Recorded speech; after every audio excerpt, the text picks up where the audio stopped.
an hour ago. I was on the phone with Dane. I was really drained, and as soon as I started this call, I don't know what it was. I think maybe it's because my food delivery just came, or maybe it's because I'm with you guys on this call. That I just feel really jolted with energy all of a sudden. But I have to say, since the first start of these meetings, it's been a divine guidance. Our topics have flowed with a lot of energies from you.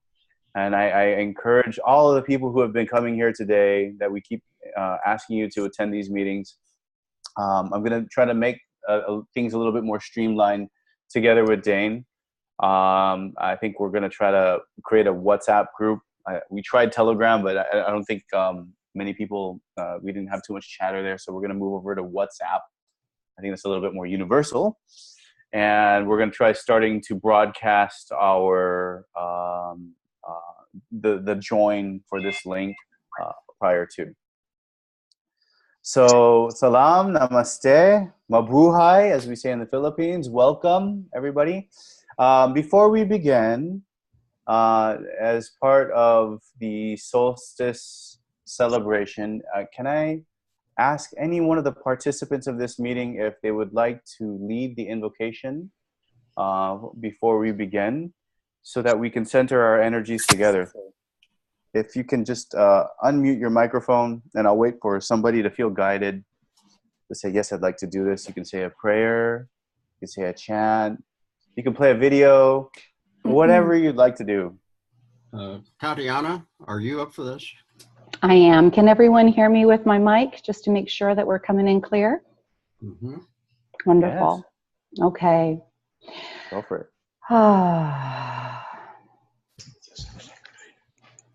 And as we center in the clarity of our purpose that brings us together in this magnanimous time in human, global, and cosmic history, we unite as one force, one voice, one sentience, with the clearest of objectives to hold, maintain, and support others in reclaiming their sovereignty so that they may join us, each and every one of them, in this unified field of love, of power, of one being and one force, reclaiming this sphere, this solar system, this galaxy. We hold a vision that is in complete and total clarity, love, joy, and unwavering purpose, welcoming all of us in this moment and giving gratitude that we are all, each and every one of us, here and present. And we hold this in the light. We hold this in all religious traditions, all philosophies, all beliefs that are part of that unified one thread, combining each of our vision, and do so at this moment. And so it is, and so it is, and so it is. Thank you, Tatiana. Beautiful invocation. Thank you so much for getting us started for today. Thank you. That was fun. I appreciate you letting me do that. Yeah, you're welcome. And just some housekeeping reminders as we begin before we get started again for today's program and our leadership forum, is that we ask that if you do wish to speak, you can unmute your microphone, but if you aren't speaking, for the sake of everyone's sanity, please do keep your microphone on mute. There's a little mute button there. You can just click on it. But if you wish to speak, go ahead and do so. Raise questions, raise comments. Feel free to interrupt what I'm saying at any time and say, hey, Jed, I'd like to speak. I'd like to say something. You can also do so in the chat. Give me a call out, and I'll monitor that closely as well. We do have a request, and that you are nice and kind with your language to others. Use only loving and uplifting language, please.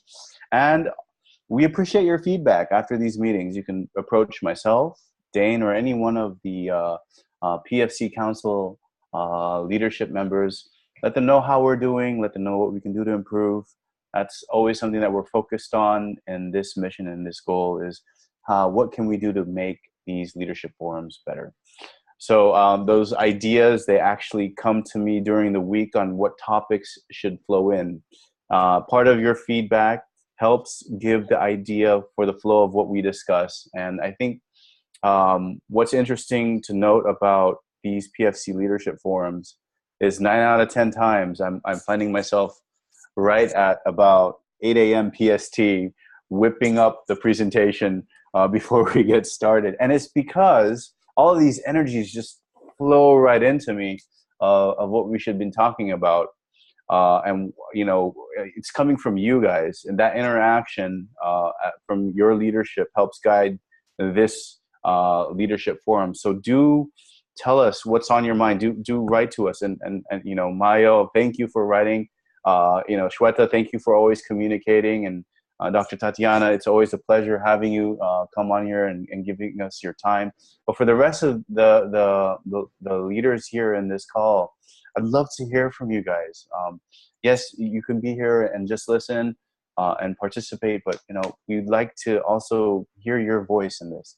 So what we're doing moving forward in our meetings, as I look at the chat here real quick, is that I'm hearing that a lot of the newsletters aren't reaching out to you, and apologies for these technical difficulties. Very sorry about that.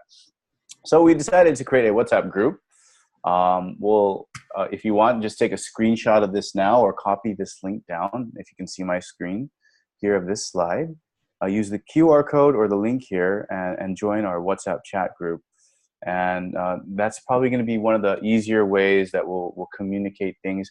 Also, send your ideas. Talk to us. You know, talk to us about your challenges, or tell us that you got sick because you know you were doing the meditation and you need healing, or something, or there was a challenge. You know, we definitely need to talk and stay close and communicate. I think that should be one of our core competencies, is our communication together with one another. Okay, so yep, I'll send this slides over to Dane after we're done, so that if you are listening to this recorded meeting, you can actually get a copy and use this as well. Okay, so are there any people in our meeting today? Dear Jed, can you type the WhatsApp link in the chat, dear? Yes, I will. If there are any new participants, let's see if we can pick on anybody here. I'm going through the list, and I see Lynn. Lynn's here. Hi, Lynn. Thank you for joining. Nate, Becky, Luana Navarro. Would you guys like to introduce yourself if you are joiners for the first time? Just go ahead and unmute your microphone. Tell us where you're from, if you have any affiliations other than PFC. What are your interests in our group? And let's keep this to a few so we can move this along. Is there anyone new here today?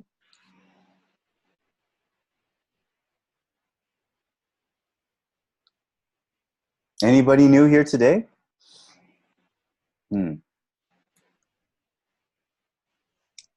Okay. Give this a few more seconds. I'm looking through all of the videos here. If you'd like to introduce yourselves, please go ahead and unmute your microphone and just go ahead and start speaking and introduce yourselves so that we can hear you. Jed? Hi. Hi, Tom. This is Tom again. Hey. I did participate in a few meetings, like maybe 3 before this, but I only spoke, with a couple of exceptions, only through the chat box. So I haven't really introduced myself, just vocally like this. So is it appropriate for me to kind of introduce myself now, because I haven't really spoken to the group as a whole? I've been going through Ascension for about 24 years now. Wow. And let's just say I've been doing a lot of transmuting of energy of the collective, which is a whole different story. But the point is, Ascension is very much very important part of my spiritual path. And I'm clear it's one of the main, the main reason I reincarnated when I did now in this lifetime is to assist the planet kind of as a midwife, as it were, with the ascension process that we're going, the planetary ascension process we're all going through right now. Right. And the event, certainly the event, assisting with the event is very much a part of that. So I'm been very drawn to this group for a long time. What was I going to say about that? So you said that you've been doing this for 24 years. Is this like from you incarnated here from a soul group, or are you from a star system or a star seed? What would you call yourself, Tom? I've done past life regression workshop, and I've become aware of a number of my past lives on here on Earth over the last few thousand years. Most of which were in North America and Europe. The recent ones were North America and Europe. And earlier ones were other cultures. But I have been told by someone who knows about this that I can't remember I think it was the Sirius system. I don't remember which one, but I was told by somebody who has intuitive abilities that I am a starseed from, I think, Sirius. I can't remember which system it was. But I don't remember those. I don't remember those lives. I don't have conscious memories of. The only conscious memories I have are the lives here on Earth in North America and Europe and other places too. Does that make sense? I don't know if I'm. Yeah, it does. Yeah. So Okay. probably you got filtered through the veil. That's cool. Yeah. Yeah. But I've had strong intuitive abilities for many years, and I've always been drawn to anything mystical and metaphysical since I was about 12 or 13. And I've always been drawn to, keep coming back to this sort of thing. Up until recently, I didn't really know why, but it's been an important part of my life, even though I wasn't consciously aware of why or what my path was. Mm-hmm. And I used to do psychic tarot card readings for a psychic phone line many years ago, and in that part of my life, my gift is helping people identify their spiritual path and stay on their spiritual path. That's when I was working for the phone line. That's what I did was. When people would have a challenge or a question, I would help them identify the spiritual lesson, what their spiritual path was and how this was a part of their spiritual path. Mm. So that's what I love doing, is helping people identify their spiritual path and helping them, do things that are going to further them on their spiritual path. That's my path, my mission in life, I guess. And how does that relate to what you're doing now? How did you come about PFC? Oh, the short answer is a few years ago, I became interested in, I belong to two different ascension support groups on Facebook, and I'm very active in both groups. And I belong to other groups in which I'm not as active, but I share a lot on two ascension support groups. Right now, there are a lot of new people who are just starting to go through ascension and are new to the process and are joining the groups. And I'm sharing with a lot of those people and dialoguing and sharing what I've experienced in my 24 years. And a lot of people who've been going through ascension are now experiencing new symptoms they've never had before, or symptoms are becoming a lot more intense. Yes. For a lot of people, I'm very fortunate in the sense that I went through about 24 years of very intense symptoms, and which were debilitating at times and like that. But in recent months, as you all know, the solar energy has become a lot more intense recently. It's getting more intense all the time, as I'm sure you're all very well aware. But I'm very fortunate in the sense that I do experience the solar energies, but it doesn't affect me as much as it used to. I can deal with it. I can just still live my day-to-day life and function quite well. But I'm very fortunate that I've gone through my ascension, even though it was very, very intense and debilitating at times, I've gone through all of that. So now I'm able to function better. I'm able to share, and I'm able to help other people now while they're going through some very intense symptoms and some challenges which I went through years ago. So I'm very fortunate that I was kind of in the early part of the curve with that, because now I'm able to help other people and to be a leader and to help other people along their ascension path, which is very, very satisfying to me. I love doing that. Well, you're in the right forum, and we're glad to have someone that, with your experience, and I'm sure you've been following us for some time, and whether it's been on the etheric liberation front or through PFC's website, we need people that can help guide the welcomed the newbies, I guess, to the ascension journey. And I think that's something that's very interesting, because I've noticed even in the Philippines, where they've started in those avenues, whether it's through they became interested in tarot card reading or theta healing or Reiki. There's this longing for more, and they need this spiritual path, and they end up somehow And I think, like, like you've noticed, they end up somehow on the Ascension pages. Excuse me. And I think that's important, that they have a guide, and it's great. It's great to have someone like you helping with that aspect in the PFC leadership. Oh, may I share? May I share another related? Sure. Okay.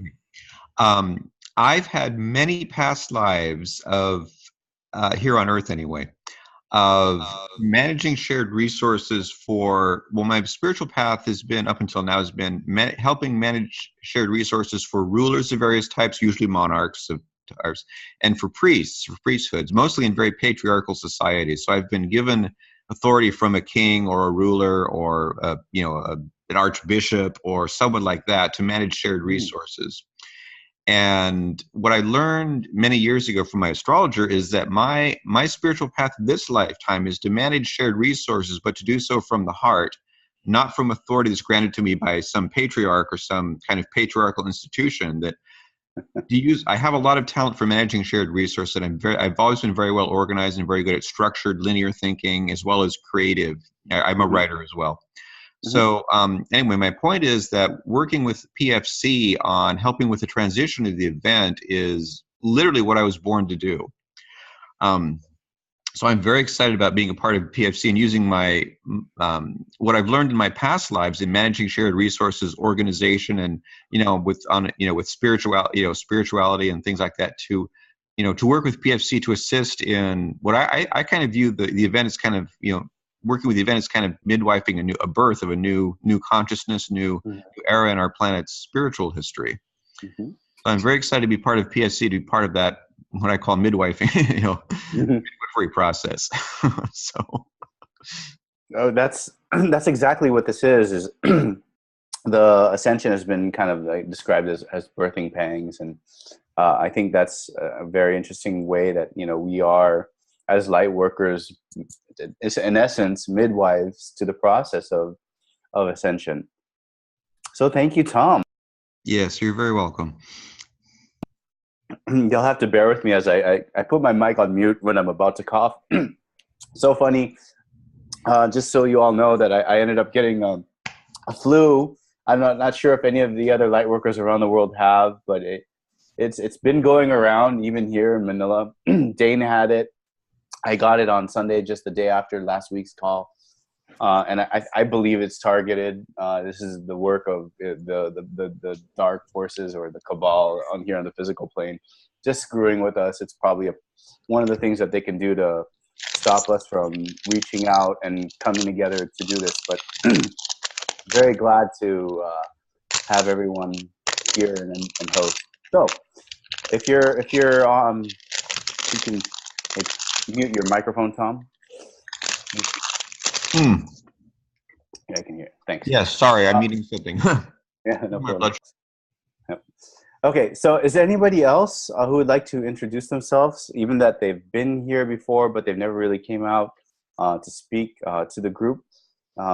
Did you mind? Yes, I'd like to just. Yeah, I'm here. Hey, Clive. I didn't know if you were going to have this today, because I never got anything in my email. Now I just turned it on and I saw you were on at the last minute there.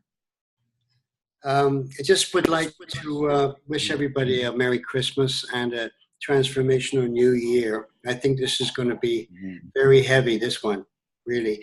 And also, as Tom was just saying, I'm feeling these attacks from the supposed plasmoid parasitic entity that is lodged inside, that came in from the 1996 Congo vortex. I'm feeling it too. I fell off my bike and my left shoulder is in great pain. I've been doing the Command PB Stardust, but right now it feels pretty good. And I also, last week Christina was talking about Tom Palladino.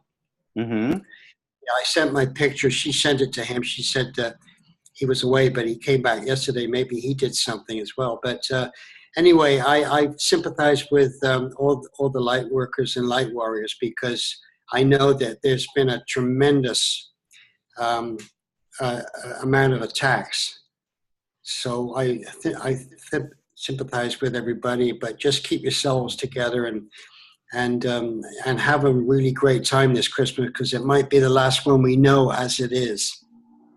I'm Right? hoping so, Clive. I'm hoping so for sure. I like that transformational New Year. Definitely looking forward to that. Well, everybody says Happy New Year. You know, we got to do something. We got to be creative. You know, we got to say different things. You know, just to keep people interested. You know, it's always to be creative, no matter what. You know, have to be more interested all the time. You know, but Agreed. I wanted to ask Dane. Dane, did you get that music file I sent you? An Easter card? No, I sent you a music file. Oh, no, let me take a look. I sent it to all your email addresses. I sent you a special music file. Okay, well, I should find it then. Clive, was this the one that we were talking about last week? Well, what it is I was going to mix that track we was talking about last week, but my collaborator, he couldn't do it. So what I did was I sent an alternative file from one of my CDs called First Time Bliss, which I sent the file to Dane, and I thought that was a nice file to play for people because it's very positive and it reflects how we will feel once we get through this chaotic period and we get to the new earth, you know? So you got, what was the title again? Something Bliss? It's called First Time Bliss. First Time Bliss. Yes, and I recorded it with a German group called Matalex. You know, it's a very beautiful track. Yeah, very, very. It's a ballad, you know, so it's very emotional. And that's the file I sent to Dane. Okay. Thanks for sending that. That sounds. I'm looking forward. Hopefully, Dane, you can upload it for us to have a link. And well, I'll say. Do I have your email address? I think I have your email address, right, Jed? Yeah, Jed R. Cruz. I'll type it in the chat just so you can have it. Yeah, put it in there. I'll send you the file as well if you want. Great, thank you. Thank you so much. But I'm recording this file or this meeting on another computer, and I have the volume turned down so that it won't reverberate, and I'm not sure how I can actually turn the sound file on without changing my settings in a way that would be recording. You'd probably have to play it from the computer that's native to your Zoom meeting. But what you can do is when you edit the upload to the video is if you would like to put that track before the meeting starts, so that way during the meeting report, Dane, that might be one way to get it on there for all of us. Yeah, I think I can actually play it. I just need to download it onto this computer, and I can play it like a screen share. Okay. Let me know when you're ready. I'll just go ahead and drive the meeting forward a little bit for a few slides. Just call me out when you're ready. Okay. So thank you all for again joining. We have Becky. She says, hello, I'm a first-time attendee for your webinar, and I'm watching silently today. So hello, Becky from California. Namaste. Thank you so much for joining today. On quick ad on clearing attacks, Tatiana, did you have something? I do. I really enjoyed re-listening to last week's call and some of the things that Ada and Lynn had said. And Lynn was talking about how creatively some of these attacks could be affecting each of us personally. Of course, it's going to be personal, right? It's going to be our family members. I think there was some humor around a cat and traffic and Christmas time. We know that a lot of people get really insane, but I think that the emphasis the last time I had a brief amount of time to speak on using our tools, some ideas just came through for me that just reiterated again from using the stones that we are all familiar with. I believe that Lynn had mentioned having a hematite. It has come through in threes that we really should have grounding stones on our bodies and that we carry around with us.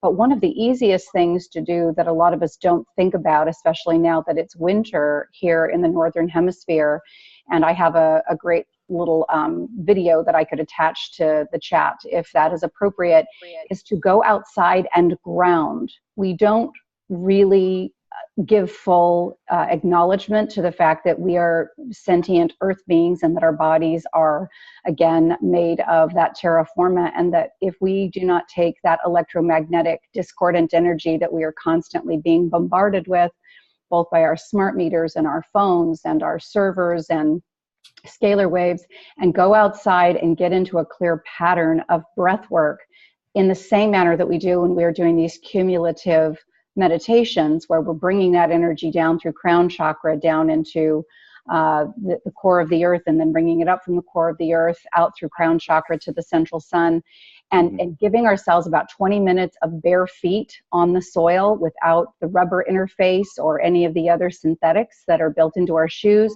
We can let go of so much discordant energy and so much attack in that breath.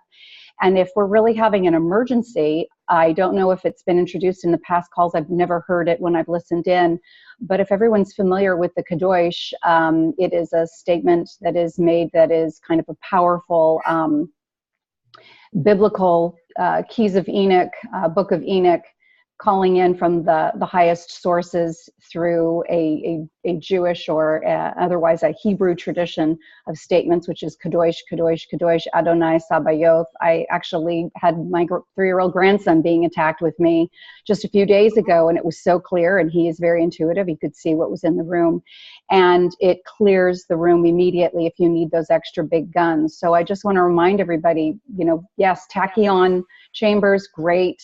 Stones, great, but standing at a clear sovereign will and purpose on the earth and calling that in is something that I think we should not neglect to avail ourselves of.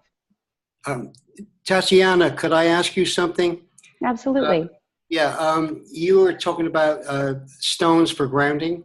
Yes. I just got a black obsidian, and I also got a garnet.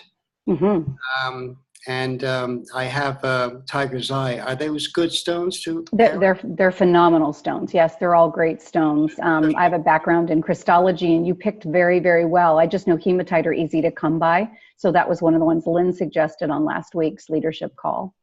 Yeah, well, I just there was a book that Cobra recommended when he was doing the Japanese interview. Did you read that?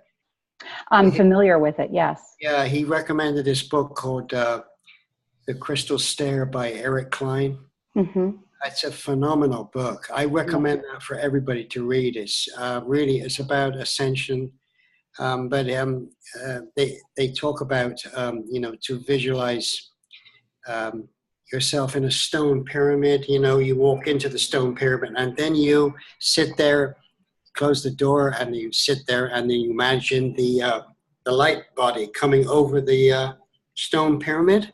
So you're in a Merkaba, let's say. The tetrahedron. In the middle of the tetrahedron, the pyramid upside pyramid going one way, and the downside pyramid going the other way. So you're in that Merkaba. You can travel anywhere, and so you travel to this beautiful South Pacific island of love, and you step out of the stone pyramid, you walk to the beach, and you start off with a crystal clear pebbles. You can lie in the water, or you can lie on top of the stones. Then it goes to a black obsidian beach, and then you go on from there to a garnet beach, and then you go on from there to the solar plexus, which is citron. And then you go to the next beach, which is the heart, which is a rose quartz. Then you go to the throat chakra, which is lapis lazuli. And then you go to the third eye, which is, that's the arm chakra. So couldn't be amethyst, and the crown, which is amethyst. So I just thought it was a beautiful thing that you can do in your own, in when your own quiet time, to imagine taking that journey in your macabre to those on that beautiful South Pacific island, to those different beaches, and they all have those stones, you know. Absolutely. There's no question our stones are being underutilized right now. I believe there was a recent statement on one of the YouTube videos that I was watching from someone in the know that if we understood truly the power of crystals, the resistance would be over. If we could just project our sovereignty into those. And I'm going through this period where I'm collecting and studying stones and crystals, right? Because I'm going to write a chapter in my new book about crystals and stones. So I'm collecting them, and I got a huge collection now. It's really exciting. That is absolutely wonderful. And just to add to that, Clive, let's not forget to go outside and get bare feet so that our K1s, kidney one on the ground. Absolutely. I totally agree with you. Yeah. Okay. Well, I didn't want to take a lot of time, Dane and Jed. Thank you for letting me make that statement. Sometimes we just need a knock on the back of the head to say, remember what you've already learned. You don't need to be suffering and running around trying to keep up with the pace that has been demanded of you by your own limited perception. Go outside and get connected with the earth again. She is definitely trying to bring in the field, working with us and for us, and sometimes we just need to be in receptivity. Well, I can play that file, that sound file that Clive wanted to share with us. Is everybody ready for that? Beautiful. Sure. Yes, beautiful. Okay, let's go.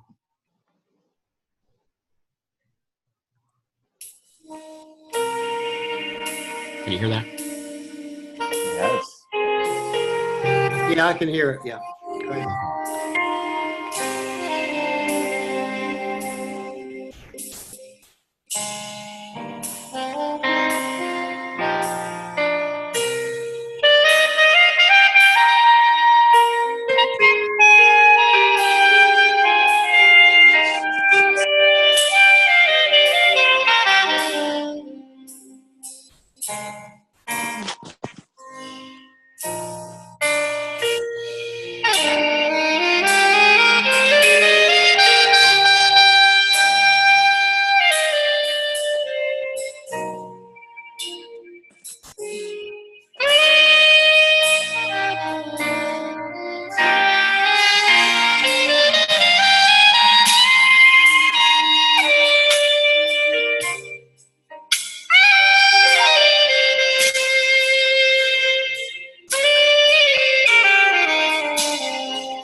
I'm going to pause this. It lasts for 5 minutes. I think that it's a beautiful. Sorry, it's not such great quality, obviously, because it's going through so many different systems, you know. Yeah. But anyway, I did the best I could anyway. We'll, what I'd like to do is use this as the intro at the beginning when we first start and people are just organized. We can play this as an intro. Yeah, that's fine. Yeah. Right before we settle down, and the full 5 minutes should be perfect. Right now we're pretty much in the middle of our presentation. Yeah. Okay. God bless. Yeah.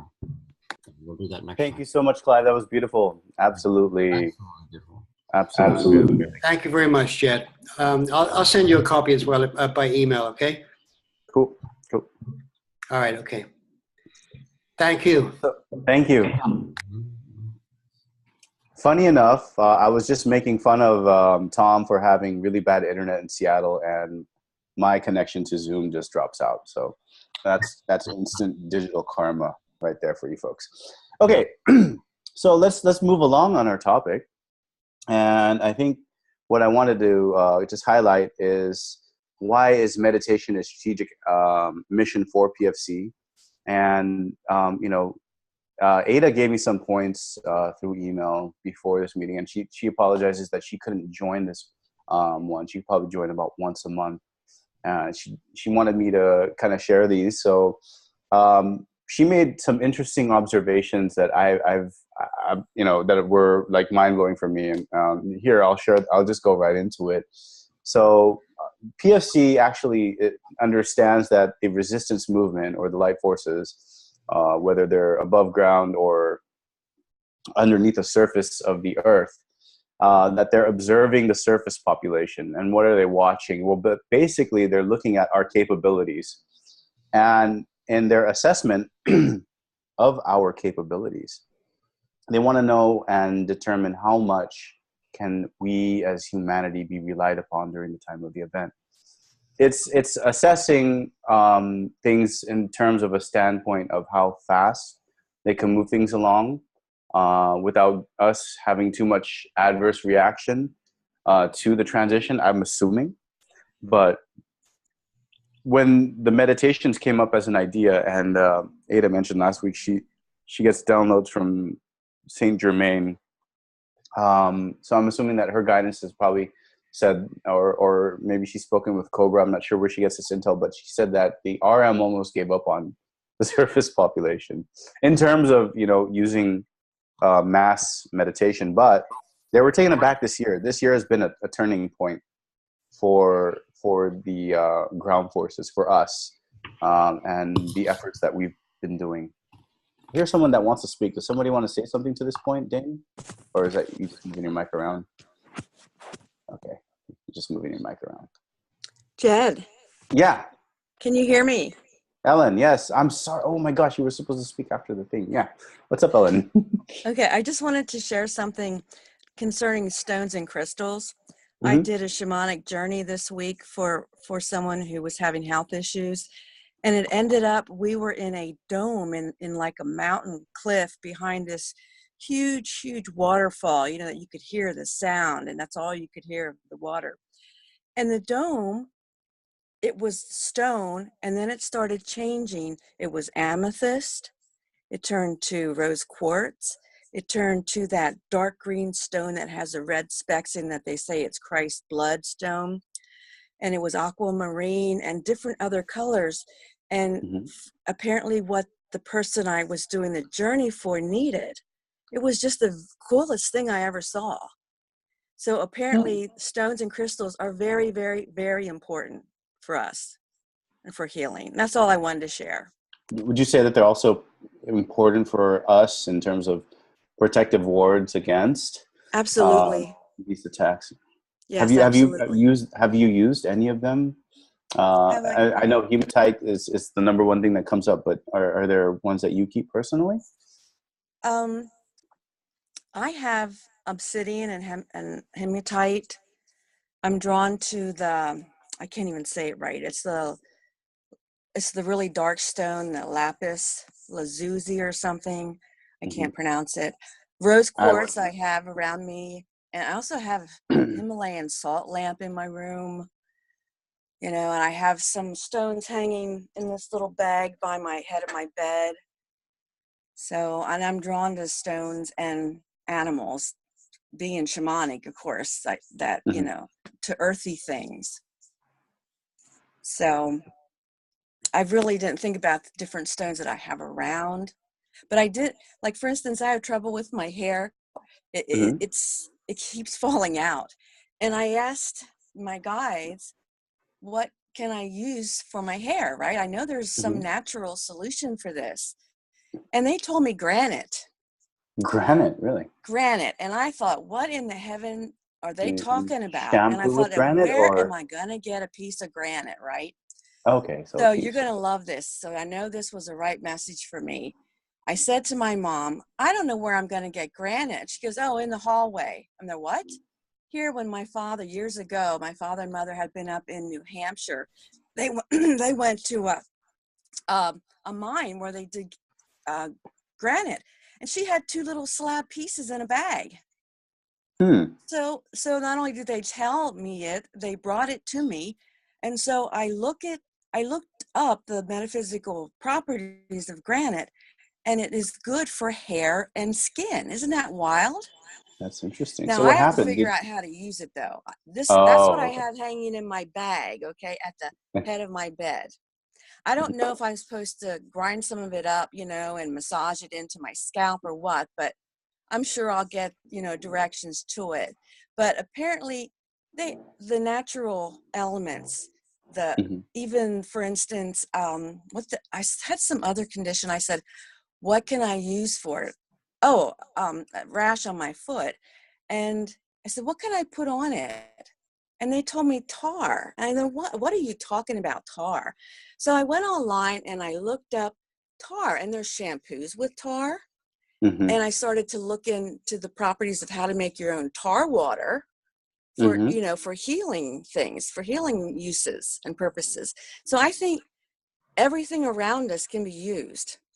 We just have to Yes. learn how to do it. And we've been scared. I'm working with a group that we built a compassion grid for humanity, and every week we add something on to it. And this week we were working with chemtrails.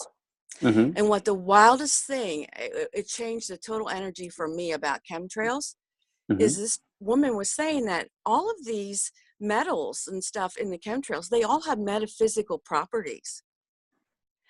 And that we, as sovereign beings, can set the intention to use the metaphysical properties for our benefit. She said, like aluminum is an amplifier.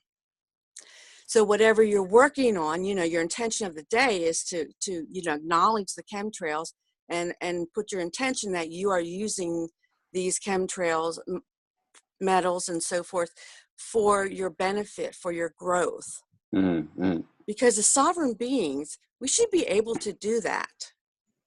Yes, I To take, agree, and I like the work that you're doing, Ellen, with the heart light grid. I think you should link up with Lynn. Second point I want to make is for the use of the crystals, sync up with Dr. Tatiana. She has a background in Christology. She can actually probably okay, help you to figure out what to do with the granite. okay, Me personally, I just started getting into crystals. It was difficult because I was single for a little while, and girls would come over to my place and they'd be like, what do you have crystals for? And very, very difficult for me to explain it, like, okay, I'm a crystal guy, it's right, weird. right. So, but I actually, I appreciate that, the warding properties. I think there have been ones that help balance me out a little bit more than others. So interesting dream that you mentioned about the earlier one that you talked about. So thank you for sharing, Ellen. Okay.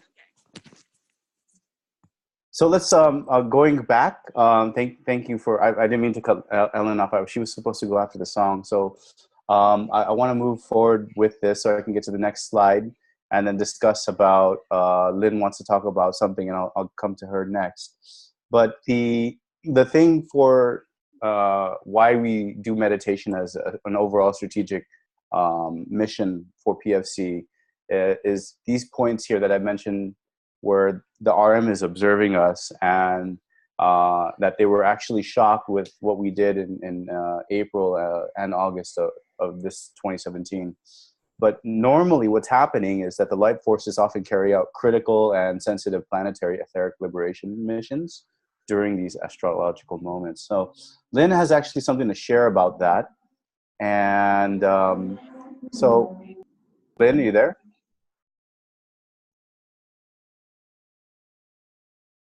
Lynn, are you there?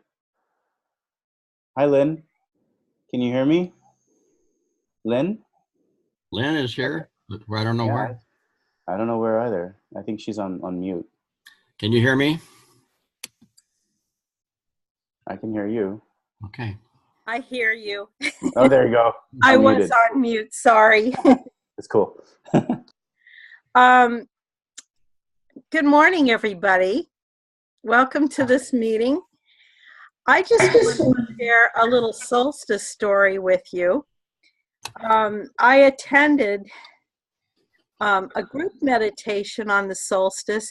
Actually, I did two meditations. I did one for PFC at the time that we were given, and then I did one in the evening with a new group to me. I was invited by someone I have met within the last couple of months. And it was just a really magical experience. This house is amazing. It's owned by an artist who has decorated every room with his art. There isn't a blank space on his walls. And he has a library that he has completely painted floor to ceiling, including the furniture. That's just a little aside caveat. That wasn't what I was going to tell you about, but they had a circle in the room where we sat, Mm-hmm. and they had a cauldron in the middle, and with a candle lit. I mean, we got to be careful in California with fire. Right. So anyway, this chalice-like stone cauldron was in the middle. It had a lit candle, and we each threw in something that we wanted to get rid of that was left over from this year. And we wrote it down and we put it in the cauldron, and this man was going to burn it at the end, later in a safe place.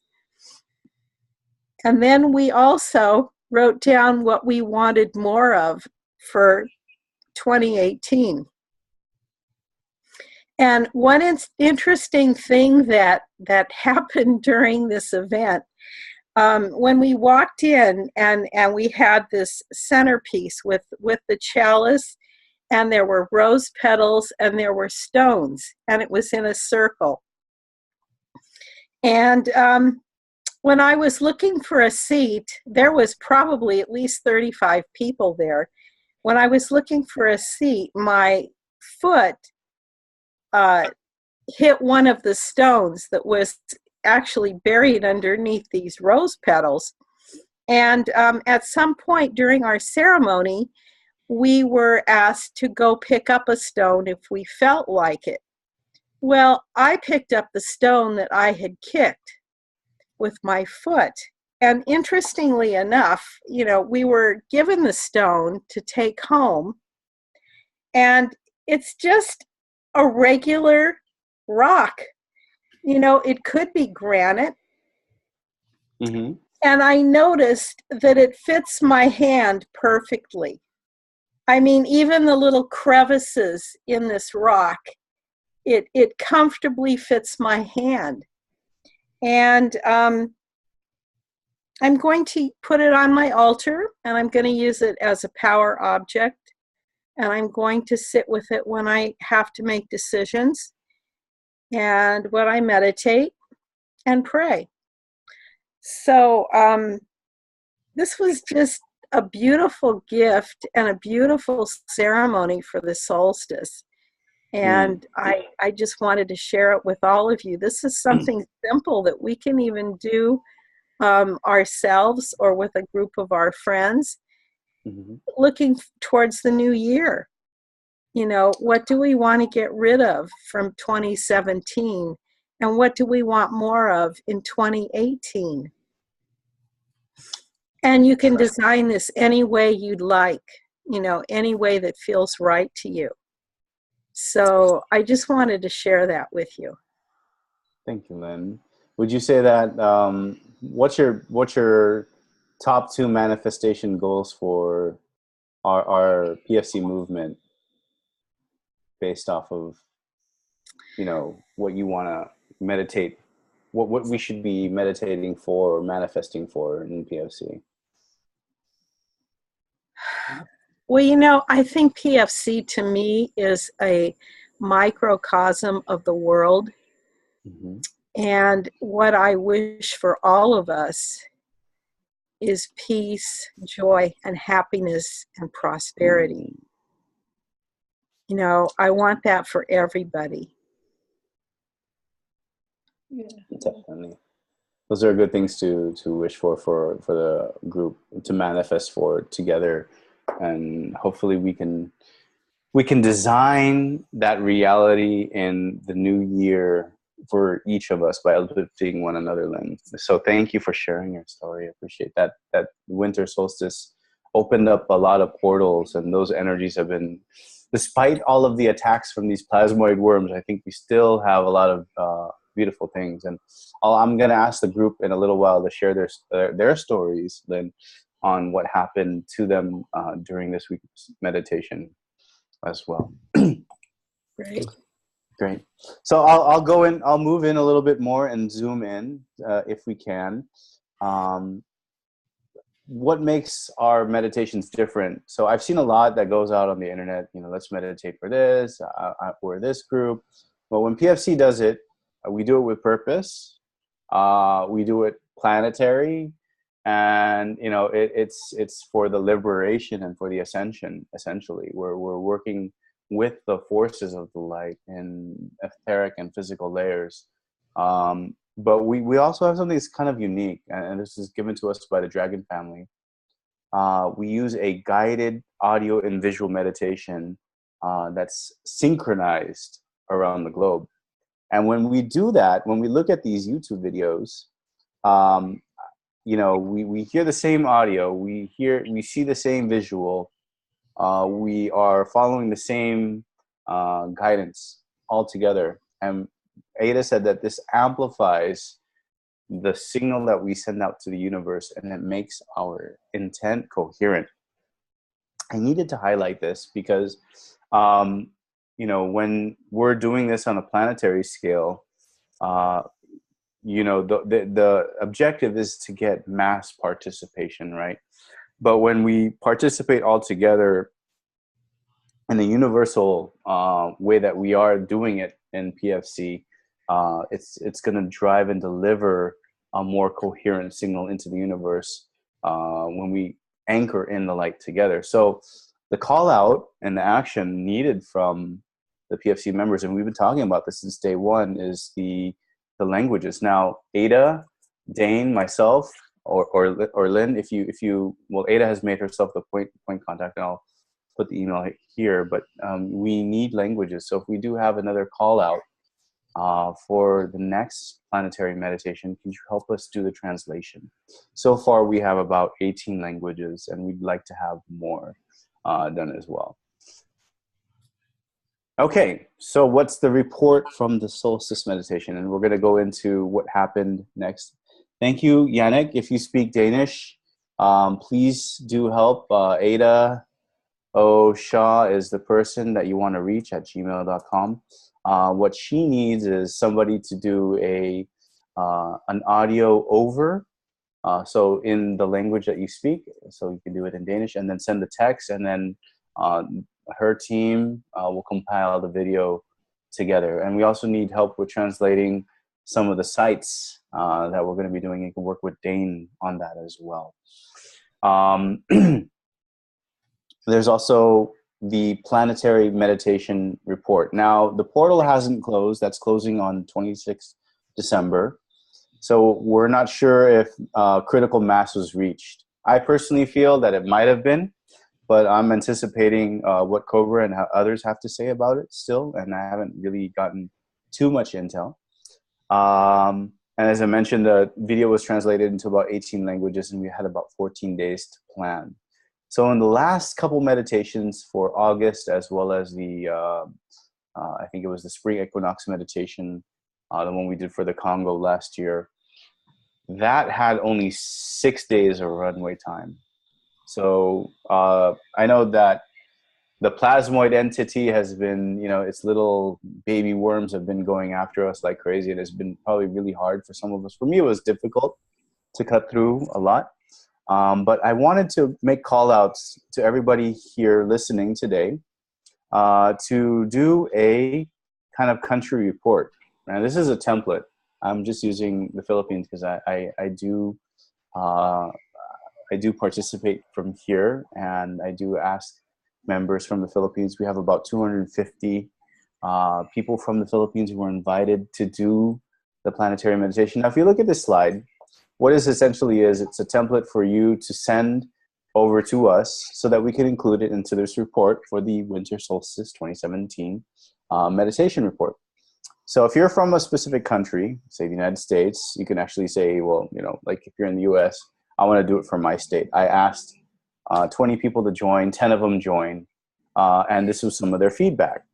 Tonette said that she had a dream right about 4 a.m. thereafter. 4 a.m. our time would have been maybe about 4 hours after the meditation, 5 hours, and that she dreamt of people reaching out to her saying that critical mass had been reached, and so she had an interesting experience with her dream after her interaction with the meditation. Sunny said that the energies were very strong, and he had a lot of attacks as well, or some of them, and he could hardly sleep. I think I could barely sleep that night after the meditation myself personally. I think there was a really intense battle in the etheric layer, and during my meditation, for me personally, I had a hard time trying to just anchor in the galactic central sun's light. I didn't know what was going on. I went over to my crystals by my bed and I said, please help me try to anchor in some light. So I try to do the meditation from that point in my room on. But if you see the slide, I hope that you guys can send it in, and so that we can feature this in the PFC report. I don't want just the Philippines to be the only slide that we have. So make one or two. Tell us what happened. Share some experiences from other people in your area. And this is part of being a PFC leader, is that we hope that you can reach out to us and do this. I'll compile the slides into the master slides here. And you can send your report to me at jedarcruz@gmail.com if you can. This should only take maybe about 10 minutes to do. Highlight, who did some stuff. If you have some snippets from Facebook, just go ahead and copy paste them onto a slide. And put it on their country, state, city, wherever you're participating from in the world for PFC. Tell us your story, just like Lynn did. You can type it out there, and we'd like this meditation report to be very much more coherent. So I expect more slides out of this report. Let's take a look at the chat. Let's see if there's anybody here. Okay. All right. Thank you, Shweta. Yes. She said that her heart was pulsating abnormally during the meditation and had a feeling of was also feeling, I guess, some feelings in her extremities at the time of her meditation as well. So tell us, I'm going to turn the floor over to the group before we go into the regional structure part of this program of our leadership forum. Is there anybody who would like to share their experience during the winter solstice meditation? Jed. Hello, Jed. Hi, Shweta. Hi. I just want to add, I'm fine. I just want to add that after the time of the meditation, I just written in the chat, my heart was just pounding, just pounding with extremity of every condition I was around. And I just want to jump out of the house and go to the outside. I wanted that feeling, to go outside instantly. So you're charged with energy and you just wanted to go out and do some jumping jacks outside. It's like a combination of everything, a happiness, a joy, and whatever I manifested that time. And it's unbelievable. At that time, I felt that, and after that, I had some body aches and a little fever too.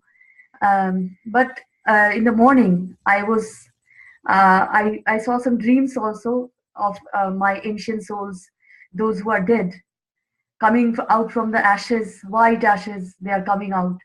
And I asked What do them, they? I asked one of them passing through me, I asked Mhm. him, who are you?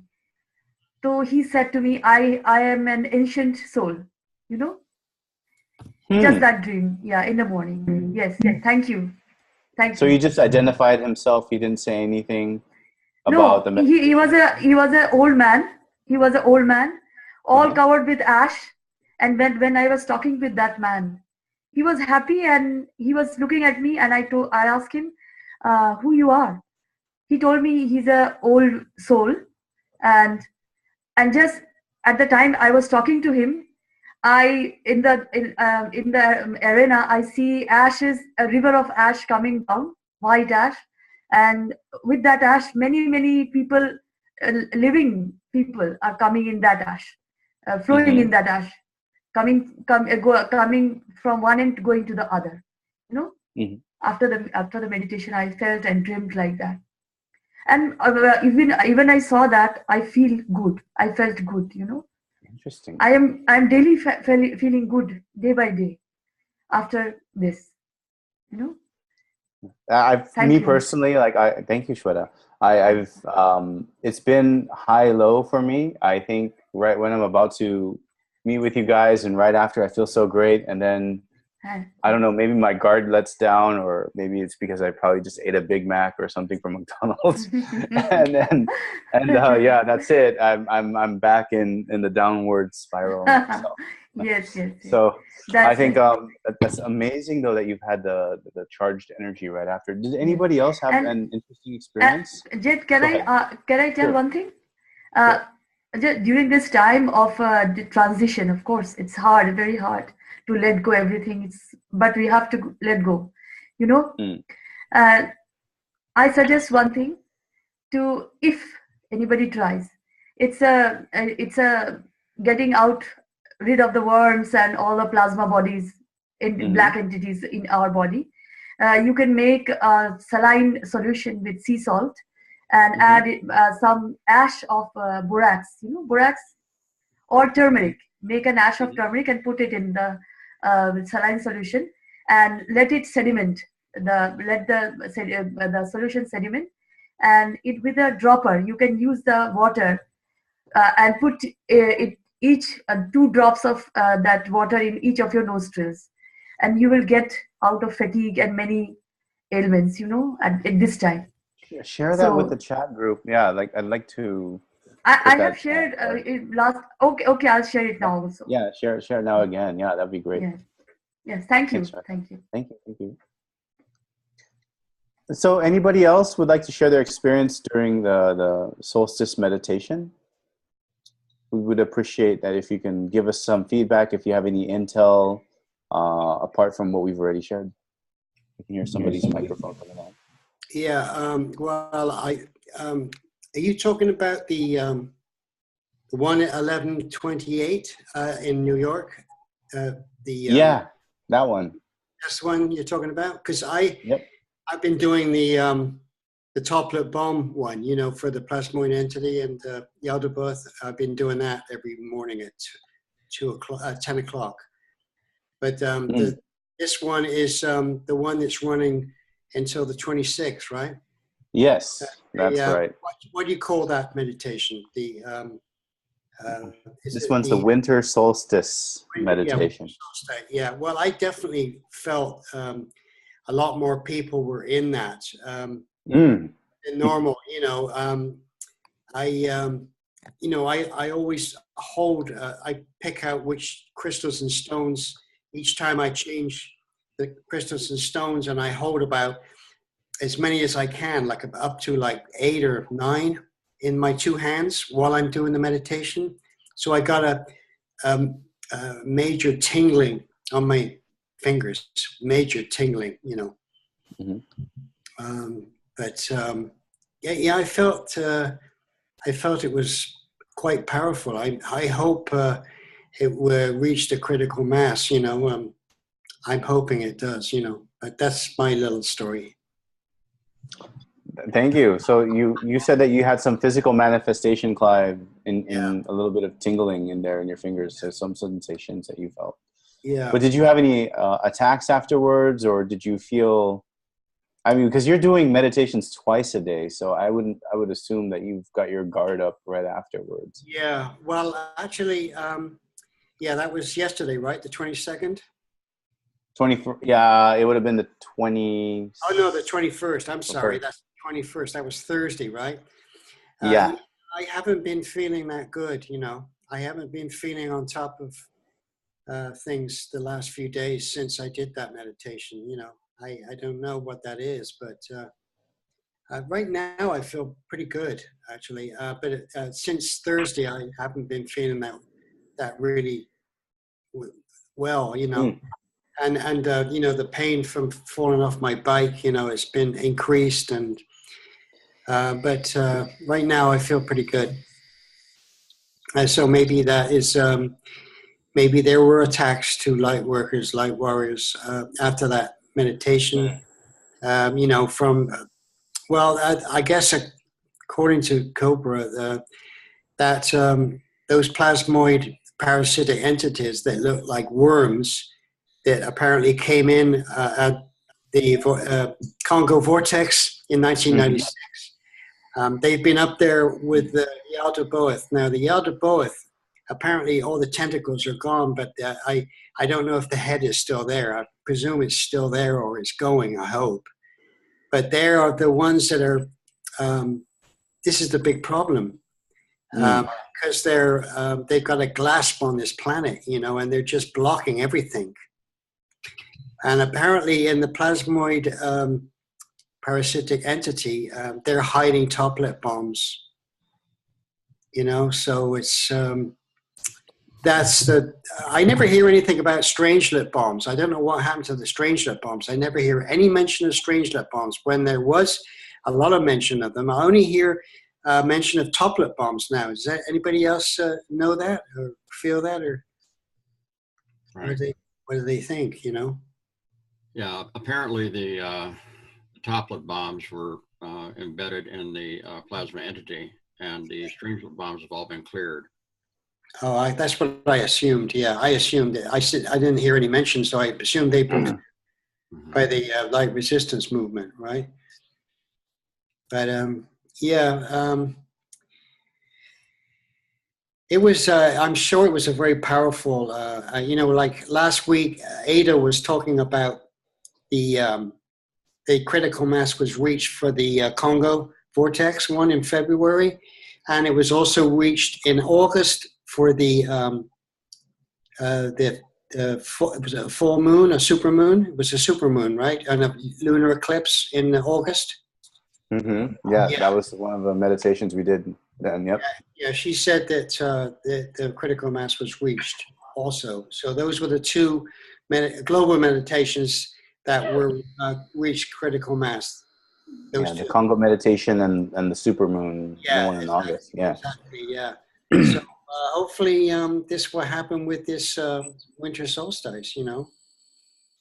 Hopefully, you said there were a lot of people that jumped in. We've had more time to do some preparation call out. What I noticed on social media though, Clive, was there were these other groups posting their meditation objectives as well, the same time we were. Yes, I saw that. Yeah. It kind of gave me some concern because I don't know if they're trying to, roll with our thunder or steal from it, right? So that's kind of why I was kind of going over the difference of a planetary mass call out in this session today. Yeah, that is a potential problem, because like I noticed there were several other global meditations for the solstice. So unfortunately, it's too bad that it can't be just concentrated in one major global meditation. If there's others, then it's not. It's going to take away from the critical mass, right? Or right. I think that's exactly the point of the call out for our strategic focus is that well, when we do call it out, it's important. We don't want to have to take time out of everyone's day to do it. We believe that your own intentions of your own life and your own meditation should be done for yourself on a free will basis. But when we do a planetary focused meditation, the intent is to have a coherent message that we send out to the universe that's necessary for the time that see the resistance movement and light forces, they do these operations apparently during important astrological events like the solstice, for example, because of the way that it lines up the earth and to planets and to different portals. And that's why it's important for us to help them and do the work, and they're not just essentially doing everything for us, right? Yeah. Lynn said something interesting. I'm trying to remember what it was she said. Hello, Lynn. How are you? I can't remember now. So she said something very important about the global meditations. But anyway, that's all I have. Thanks so much, Right. Clive. I'm gonna give it over to Angelo. Hey, Angelo. Hello. Hi, Jed. Hello, everyone. How you I doing? like to, good. Busy, I say, fighting off different things, the services. But my experience with the solstice was I was sitting, getting ready to meditate, and then time flew by.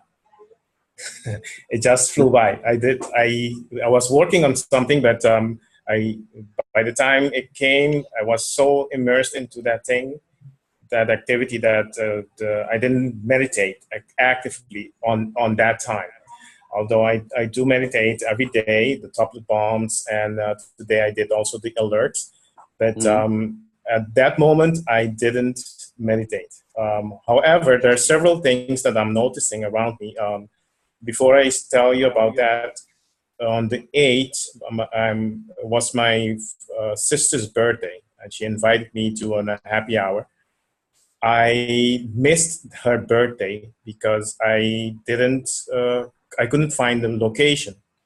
The thing is that if I spent a little bit more time in looking at on where the address was, I would have found it. I would have known. I know the place and so forth. It's just that the operating organization changed. So they changed the name from one to Tango to something else, and I couldn't find the location. Nobody could help me with that too. So I assume that is a disturbance. So I might not either needed to be there, or something didn't want me there. So these things have been happening a lot, and I'm aware of them. So at some point, I've been able to overcome them, but at some point, sometimes it doesn't work. But one of the things also I noticed is that, for instance, I have a little dog. All of a sudden, she's all very happy, and she puts all her toys around me for me to play with her all the time. And today I found a message from, I don't know if you all know Kambamur Taigeta. He has been posting a lot of messages about what is going on. It's very similar. He seems to be a Pleiadian as well. And he posted today that it's actually an event watch type of message. He posted some signs that we should be alert of in terms of gauging what is coming, or when the event is happening. And he says, in general, that we should look at nature. You will see the animals reacting to it in many ways. And in a sense, my dogs are also becoming different. I'm very tied into. I love animals. I love my dogs, so I notice their change in their attitudes and so forth. And So that's something I noticed. The energy is different. It's much more powerful in terms of victory to the light, and it's we are moving ahead. I notice also. I'm aware that the Yaldabaoth, they were working on the head. I see that Gertrude is saying that it has gone. So I don't know to what stage it is right now, but they've been working on the head. The one thing I haven't received any confirmation about is a toplet bomb. As the Dane mentioned, the stranglet bombs have been removed, all of them, a while ago. But the toplet bombs, I haven't not seen any confirmation about that yet. That bomb is the most critical one because it can annihilate anything in the universe. So you're saying that you haven't received any intel on the toplet bomb, and Clive is saying he hasn't received any intel on the strangelet. Dane, do you want to clear up some of that for us? No, what I'm saying is that the strangelet has been removed a long time ago. Oh, okay. I received confirmation about that. Cobra has mentioned it several times. But the toplet bombs, he mentioned they're still working on that, and that is up to the latest. I haven't received any intel on that. Yes. I haven't seen any intel on that. But one of the things I've seen is a lot of intervention by the Galactics. There's a lot more UFO sightings. So those sort of things. People are recording also the cloaked ones. They seems to be, even though they are cloaked, the clouds give their form away. So you can. There was something really big over LA, Los Angeles in the US just I think yesterday. That was actually identified as launch, SpaceX launch. SpaceX? Yes. Is that confirmed in your end? It is confirmed. I have to double check, but to what I've seen in terms of video and people confirming that, I haven't seen it from in terms of confirming it. I still have to confirm it with SpaceX themselves. So, but I've seen people mentioning credible people mentioning that it's from SpaceX launch. Yeah. Okay. It just felt like that just happened right after the solstice. I thought, it was a little bit more of a display, but there were also other photos, I think, of UFOs, and there were some on Facebook where they did time-lapsed photography of the sky, and you actually see the different movements and what looked like intelligent patterns, and then of course the Pentagon. The recent I think exposure of the program where they were tracking and monitoring UFOs from the military standpoint. Correct. Disclosure is also from the Pentagon. I've seen that that's very credible. It's coming from different sources from the Pentagon, from the government. And yes, go ahead, Carter. No, it's okay. Go ahead, Gertrude. It's okay. Go ahead. She went on mute. Okay. She went on mute. I'm posting a link of Kuba Moore, him stating what we need to be aware of. And also that an operational, he's stating actually operational activities that are going on right now. Then has a mic on. Hello. Yeah. So one of the operational successes he's mentioning that there was a bomb placed to go off during the Christmas time in Trump Tower. That was diffused. So there are things like that being diffused by the Galactics. Many of these small little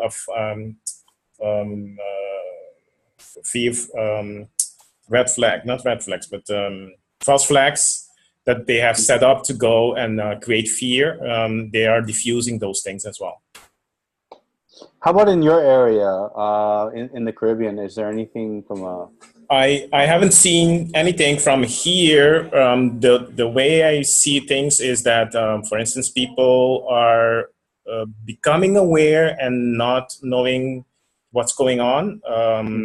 We have a group that is informing the people. They are catching them, and I don't know to what extent that is going on. But we have, for instance, I haven't experienced a UFO as clear as the pictures will show it, but I've seen the clouds. There are clouds that are quite peculiar, and I observe the changes in energy in terms of how, for instance, our government, local government, is behaving and how the people are behaving. I have a little dog here that's asking for my attention. Yeah, it's funny because those little observations make a lot of sense. Like some of those signs, like one of my friends here in the Philippines, he showed me right after we did the meditation that he saw a rainbow, and to him that meant that the meditation was a success. That's what spoke out to him. So if you use animals as a guide to gauge in your area, I think that's also interesting to do. That's an interesting technique. I tend to have I tend to look at absorb a lot of information and look at the patterns, and that's what I notice in terms of energy and all or activities or behaviors and so forth. So my sense is that things are moving ahead in a positive way. I myself, although I get attacked, I wasn't too, there here and there like you, also there's ups and downs, but I still feel strong in being able to identify the attack and then address it. I revert and recognize it, and then apply the meditation techniques and being aware of what's going on, that I can raise my vibration again. And the McDonald's don't help. No, I know. I'm so guilty. I smoke and I eat McDonald's. I'm just, it's all bad for me. yeah. So that's basically what I have to say for now. Thank you for the report, Angelo, over welcome. out in the Caribbean. That's awesome that we got that from you. So I'm gonna move over to the next portion. I know.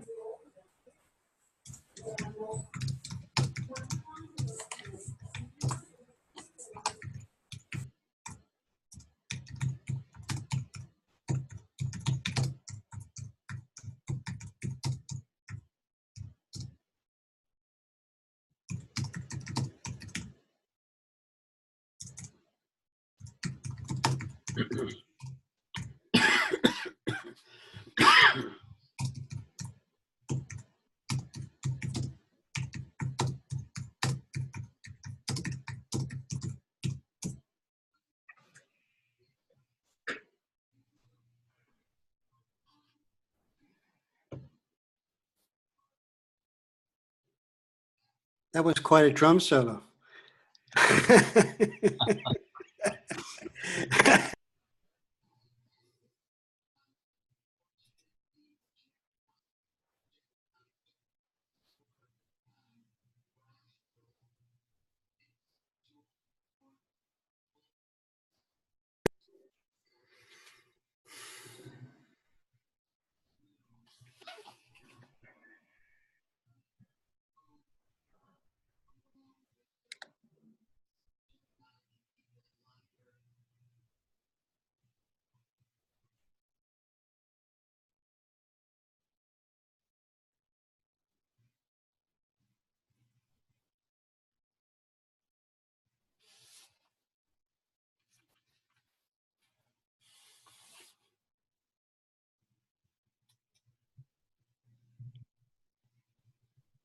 Oh, somebody asked me to unmute myself. Okay, there we go. Am I talking again? Okay. So I was just saying, if Joy and Danielle and Krista don't show up to the first meeting, please do volunteer to host the North American English call for this. This will be on January 14th. So I'm going to peg this as January 14th. 1 second. Let me just get out of this here. And I'm going to put this Jan 14, 2018, first call. Okay. So again, requirements, please do submit this over to myself and Dane so we can trumpet up what you're going to do. We'll also need your agenda for the North American call on the 18th. Okay. So Angelo's here. Is Christina here? Christina, are you here with us? Let me check. No, Krista's here, but not Christina. Hey, Krista, are you here? Yes, I am. You are. Okay. Are you ready to do that on the I didn't hear you. You must have been on mute, so I didn't hear anything that you said. Oh, gee. So on our first call for the North American region, we're targeting it to have start in January 2018. Is it okay if you start the call for North America in English on the 14th? So any day but the 14th would be better for me. Okay. But I don't know where Joy and Danielle, I let them know about the call, and I wanted to be sure that they were still interested, but I haven't heard back necessarily, so I'm not sure if, but I'm definitely on board. And would the 21st be better for you? let me just pull up my calendar. If we can do the 21st, I think that would be better. Yes, thank you. Okay. So that should give you some time to try to sync up with Joy. I think you guys still gave each other your email about 3 meetings ago. We did, and we did correspond at one point, and I said, hey, ladies, are we still interested? And they did say yes, but they didn't, maybe Joy hadn't received the invitation for the call, so she missed last week. And Okay. so I noticed there you said there was some difficulties perhaps with the emails going out. Yeah. So maybe are we also going to be doing next week as well, or when's our next meeting? Because I'll make sure to let her know. Yeah, so I put up a WhatsApp group for all of us to get invited, and I'll send that out, and we can probably coordinate the next meeting for the worldwide leadership call based on how we see we want to do it. But we want to transition January into the transitional year that the regions start taking over the next call. So North America, we wanted to peg as, hopefully target date would be 3rd week of January. So let's coordinate via WhatsApp on the next worldwide call. But in between so that's now what I'm and wondering. then, when is the next worldwide call? So there's two separate things, right? Just to be clear, there's the worldwide call, which is what we're on right now, that happens often Saturdays. And then there's the leadership regional calls, which the North America is going to be on the 21st. The first call, yes. Okay, so just for perfect. So when is the next world call? We're guessing going to be after the New Year weekend. I'm probably going to schedule it for, say, the 6th, so we can start getting a cadence up and running for the regional calls. So that would probably be January 6th. I think that's right. Yeah. Okay. Saturday. And then is that going to be, are we all just coordinating through WhatsApp for email purposes, or are we not? And are we calling on that? Like, are we still going to be calling on Zoom? Yes. So what Dane will do is he'll set up a link for the North American call. I'll be there to kind of help just give it a gentle push, a send off.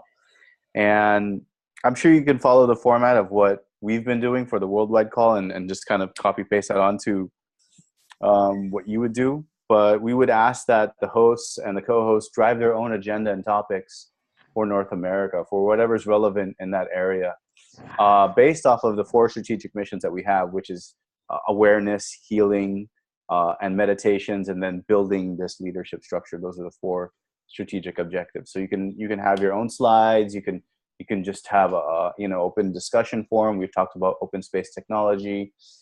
We have a wide variety of resources from the people who dial in. So you can ask them to speak during that time for the North American call, bring up topics. So what we want to do in that North American call is we'll give you the resources and tools to do it. And hopefully you have a mailing list. And if we have one, we merge it with yours and we send out a newsletter to announce a week before of the 21st of January's call for you guys. Does that make sense? Yes. A word about the mailing list. The problems we're having are from, I think that our domain name is long. It is now, we're mailing from a domain name of Prepare for Change Leadership .org. And this apparently is being filtered in email boxes as being spam. Apparently, so you have to get it whitelisted, Dane. Hmm? Yeah, you have to just get that whitelisted. You have to. There's a way to whitelist your DNS with email host providers. I'll send. I think Angelo might know how to do that as well. He can probably help.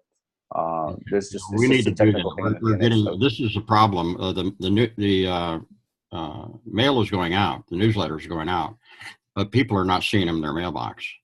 And if you look in your spam or all mail filter, you'll see them. Yeah, if there's a way to fix that at our end, we should do that. Angelo, if you can help with that, it'd be great. It's another technical problem to solve. Yeah. Okay, let me know.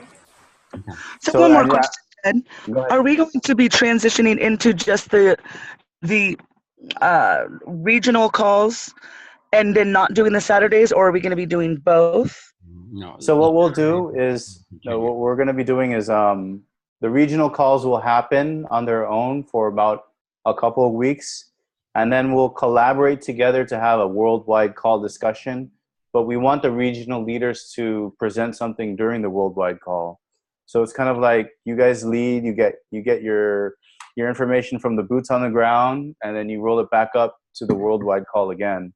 So we can all convene and understand what were your challenges, what did you guys talk about and discover, how did you solve, some of the strategic objectives, if there were any meditations during that period, what happened, how many attended, that kind of thing. So it's going to roll back up. We want to have the worldwide leadership calls less because from a time standpoint, they're 24 time zones, and it's hard to have one worldwide leadership call in one specific time. So we want to make the regional calls more active than the worldwide call. Does that make sense? Got it. Yes. Yeah, we have a tentative organizational structure of worldwide calls every 2 weeks. And that gives everybody 2 weeks to, have the regional calls and get their connections established. The other thing that we're going to be doing is we're going to alternate with a healing forum. As you know, we've got a lot of interest in healing technologies. People are very interested in what we can do as a global group with healing. Jed has a visiting physicians thing he's doing every week. Lynn is involved in similar type objectives here. I think all of us are involved in healing in some way, along with our leadership activities. And so we want to have a similar format for a healing program and alternate it between the leadership forums and the healing forums, which should be every other Saturday. There is so much interest in healing and so many different technologies that are available to us. So I think this is our opportunity, and we do need to focus. It takes time for us to filter the message out about the leadership. Every week is too much. It doesn't give us time to actually, follow up on what we've learned and decided. Yeah. Leadership. For sure.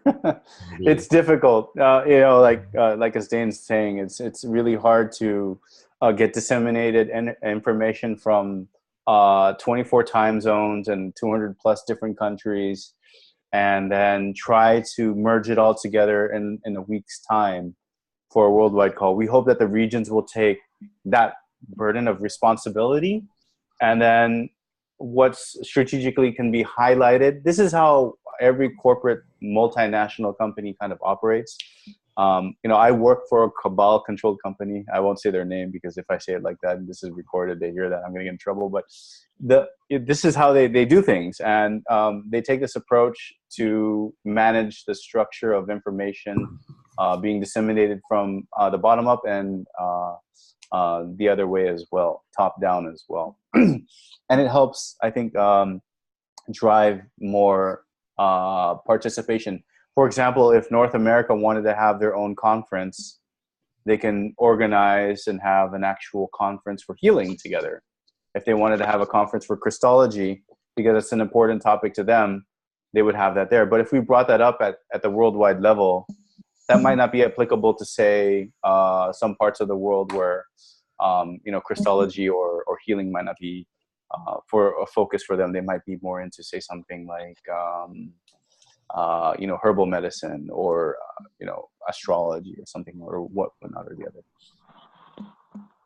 Does that help, Krista? Yes, definitely. Thank you. And then just a touch of further clarity on the WhatsApp, is that going to be specifically for correspondence so we don't do the Gmail emails, or just? Yeah, it's just tighter. It's tighter to communicate on WhatsApp, so we don't get this like, oh, I didn't know there was a meeting, or I don't know, we didn't miss it. I'm the kind of person that says, if we have a WhatsApp group and we need to have a really rapid communication, like, hey, we're moving the first call date from the 21st to the 14th, Jed. That means we've got to put up the timelines and we've got to do all this stuff. That's just better than sending an email, because then an email can be like, read, and then and then it goes into the twilight zone. So a chat would be better to coordinate, I think. As we're moving closer to those dates. So that's what the purpose of the chat group will be. Jed, hello. Hi. Jed, hi. I want to ask, what about Asia Pacific? I submitted a report in the Prepare for Change email We're still looking about we're still looking for a host and a co-host. I'll come to that in just a second, Shweta. Let me run to the South American and EMEA volunteers, because we've identified them already. But we'll come to APAC last. Hold on. Thanks. Okay. So Krista's here, but Joy and Danielle aren't. So Krista, are you clear on what's going to be the time and dates, and your next reoccurrence? You guys can announce the next day and time that the regional call for North America will happen. What was the question? I was just texting Joy. Mm-hmm. And no, but are you clear on what needs to happen and when it needs to happen? Well, I'm right, but there's three of us, and I'm just the one person. So what I'm not clear on is she just said she hasn't received an invite since December 2nd, and she didn't know that she was supposed to be joining. Oh, no worries. And she doesn't have a link. So I'm just concerned, as far as, not necessarily concerned, I just want to make sure to be able to present the best presentation that's complete and has been thoughtfully put forth. And so I just would like to collaborate and make sure that everybody's on board. And I'm just not positive at this point where we're at with that. And so I've been doing my best to reach out and email. And I just a couple days ago, she sent me her phone number. So just now I typed it in and asked, is this a cell or a landline? And she responded back, cell. And that's what I've just got. I did say about the 21st that she was listed as a host. Is she still interested? And she said, I'm able, but I don't have the link. Haven't been invited since December 2nd. Can you mention my issue in the chat? So. And she sent her information to us again. Go ahead and send it to the WhatsApp group. Krista. I don't have WhatsApp downloaded on my phone yet. I'm having some storage issues on my phone, so I'm gonna have to do that in a couple of days. So I don't have that immediately available to me. I can put her email in there, and okay. So I'll put up a link here for WhatsApp if you guys want to coordinate in there, but we'll take those issues. But tentatively, Krista, let's peg it for the 21st of January, pending confirmation from Joy and or Danielle. Is that okay? Yes, indeed. I'm looking forward to that with great. Yes, I'm really looking forward to that. So enthusiastic to hear that. Yes, definitely. Cool. Okay, so just for the rest of the leaders, if Joy and Danielle need support and Kristen needs some support, and you want to volunteer to do that, go ahead and send us, put your name in the chat as kind of a backup to that, just in case, and so that we can have a standby for active coordination to fill in the any vacuums that's needed. But I believe North America will at least need three people to help drive that call. Okay. Can we move over to South America? Yes, let's move over to South America next. And Jed, may I just ask one last question? I'm going to go ahead and get off the phone. I just wanted to be sure. Is there somebody we can bounce off the ideas? Would I maybe go to Dane or to you to kind of make sure that we're on the right track? And it said to submit it a couple days before. That's going to you, or? Yeah, both of us. Both Dane and I will help you form up an agenda. Usually, it takes maybe 4 or 5 bullet points, but you'd be surprised how 4 or 5 bullet points can turn into a 2 or 3 hour forum call. So, Okay. But definitely, yeah, we'll be happy to help form your agenda and give you the structure, give you some of the PowerPoint slides, any resources you need. That's what Dane and I are here, is to help enable that, to make that happen. Wonderful. Thank you so very much. I appreciate you addressing all the points that kind of needed to be covered, and I have a bit more clarity. So I really appreciate that. Have a wonderful day. You too. Thank you, Krista. Have a wonderful day. Talk to you soon. Thank you. Okay. Thank you. So our South American volunteers, this includes the Caribbean, are Angelo and Cristina from Mexico. Yes. So you're going to do this en español, ¿sí? Sí. Vamos a hacerlo en español con Cristina. Aún estamos, we are looking for a third person still. Yes, one more. Well, I think 2 for now, but Cristina is leading the Spanish-speaking calls already. Yeah. Have you been attending those as well? Yes, except for last week. But the reason why I'm thinking 3 is because you need using a methodology of facilitating. Of course, you're going to have a leader that coordinates, but it's just in case something, one of us cannot make it. For instance, Cristina is also tied up with the Spanish group. So we, at those 3 are must be capable of both languages, Spanish and English, and be able to absorb information from the English community and translate these to the Spanish. Actually, we have Spanish, Dutch, French, and Portuguese in our region. And also, if any one of us cannot be present, the meetings can still go on, including that the meetings are facilitated by one person leading the meeting in terms of agenda, another one leading in terms of timing, look at time and so forth, and the other one is administrator in terms of making sure it is recorded and everything technically is going on well. So okay. So that's what I envision to have. Can you share this vision? Sure. Maybe on the next meeting that we have. Do you mind doing the slides for that one? On No how problem. you do the flow for your meeting and what are your success factors and how No you problem. make it successful, so that North America and EMEA can get this out so we can disseminate. So I forgot that objective is to record the meeting and then we put that into a repository to share with everybody else. So that's next. Yeah. So there's 2 things though. There's the one that we set up to do to record how you use the platform, the Zoom platform, to facilitate the meeting. And the other one I'm suggesting as well is how you structure your team so that you can consistently facilitate the meeting at the highest level of quality or presence. And the other things, I've sent you and Dane a couple of things that I would suggest that we can use as well. I just wanted to confirm whether you have received them, since we had email problems. What did you send over? Let me I see. know you sent over a bunch of letters a while back. Simply, those material we also started translating them into Spanish. At least we have some copies in Spanish, so that it's uniform. Mm-hmm. Let me see.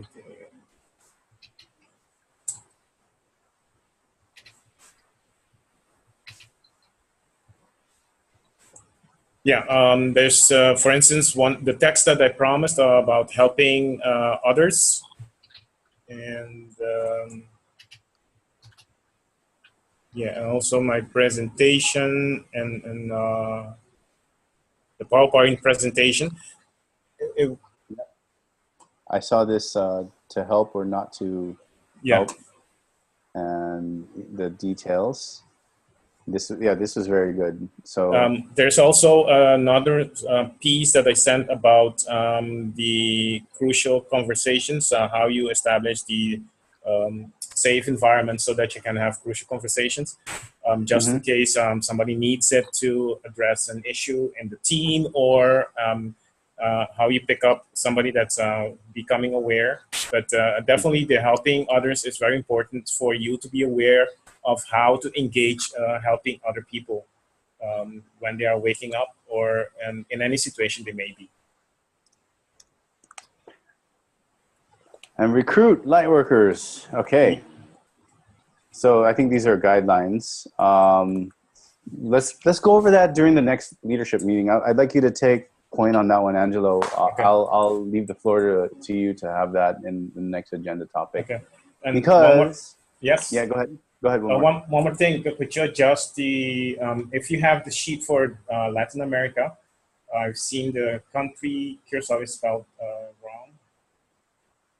Oh my gosh. I'll give you the spelling and in the chat right now. Or in I'm so sorry. That's okay. That's okay. So it's so uniquely American of me to do that. Okay. So I gave it to you in your private chat. There you go. Okay. Put that down right. Will there be a meeting after this?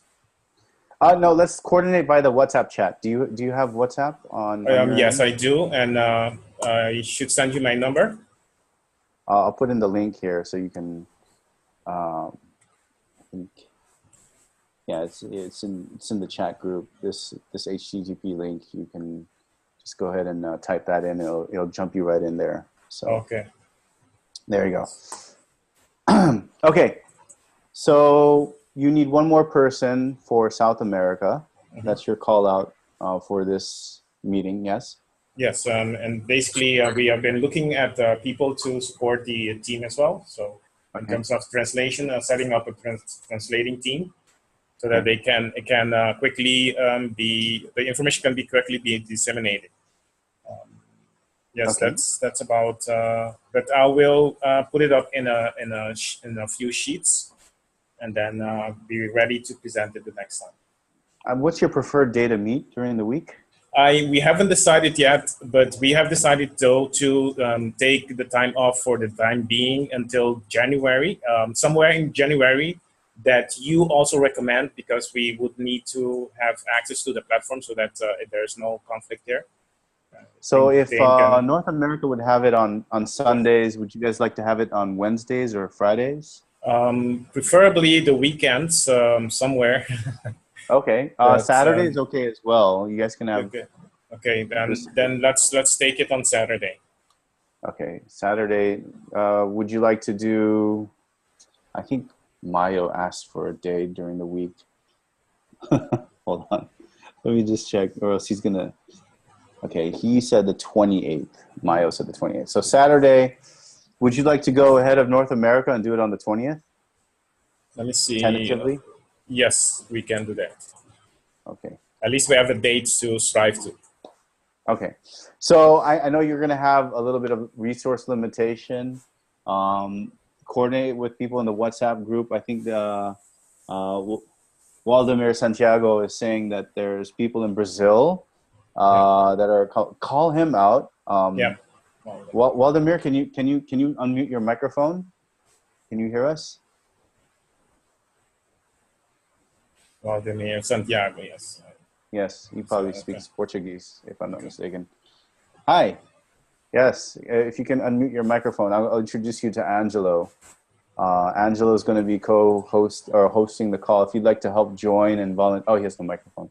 Well, if you'd like to help us with the volunteering, please link up with Angelo so that he can help guide you to what resources he needs. But the call for South America is pegged tentatively. Says yes, he'd like to help.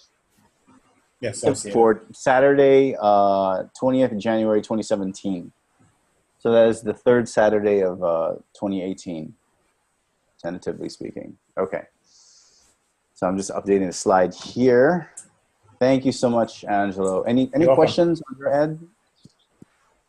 Not at this moment. I would like to speak with you and Dane about some other aspects, but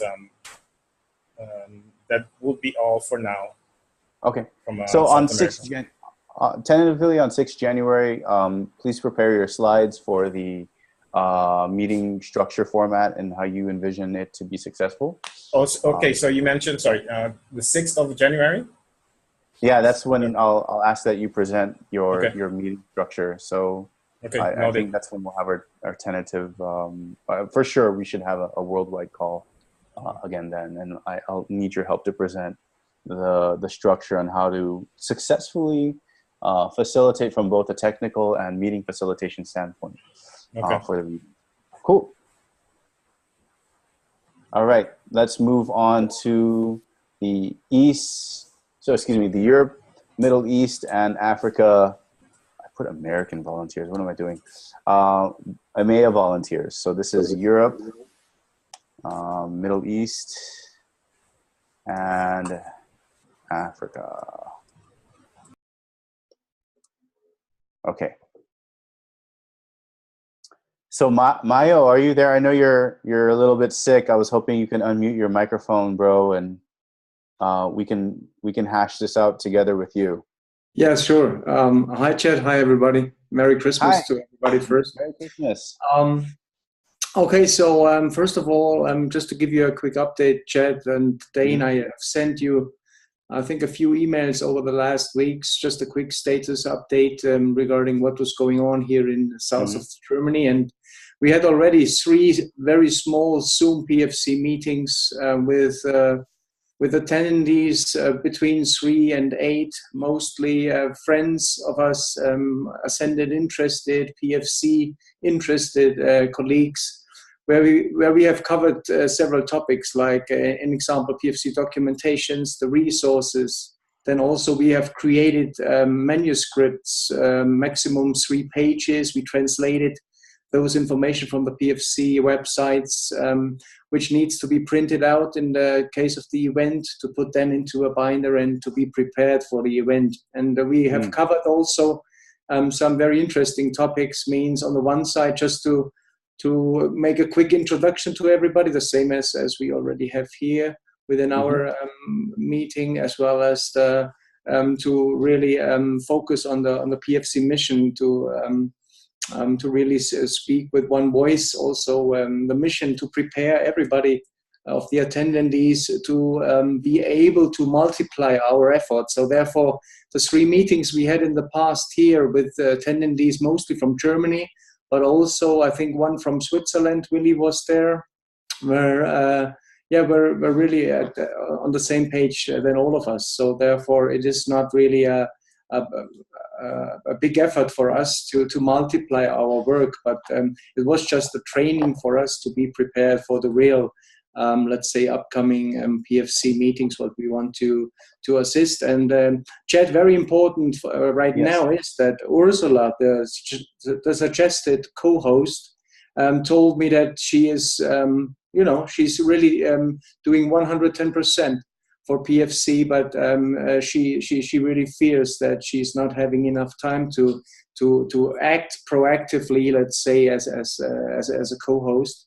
So therefore, on the other side, Gertrude, which she's also here, and I'm very proud that she is also one of our members and colleagues, and it's very great to work with her. But on the other side, it's very important that we do not have the real, let's say, structure here in EMEA, and especially also for Germany to have a host, which I'm really doing my very best to fulfill that role. But on the other side, we need two more people to assist.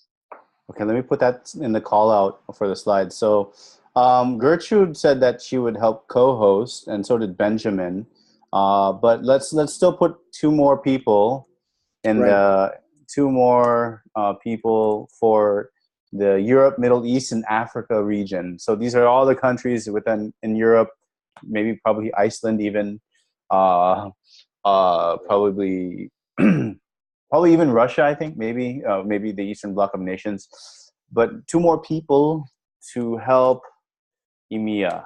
And what are you suggesting that these people do in terms of facilitating the meeting, translating? What do you envision for those roles, Mayo?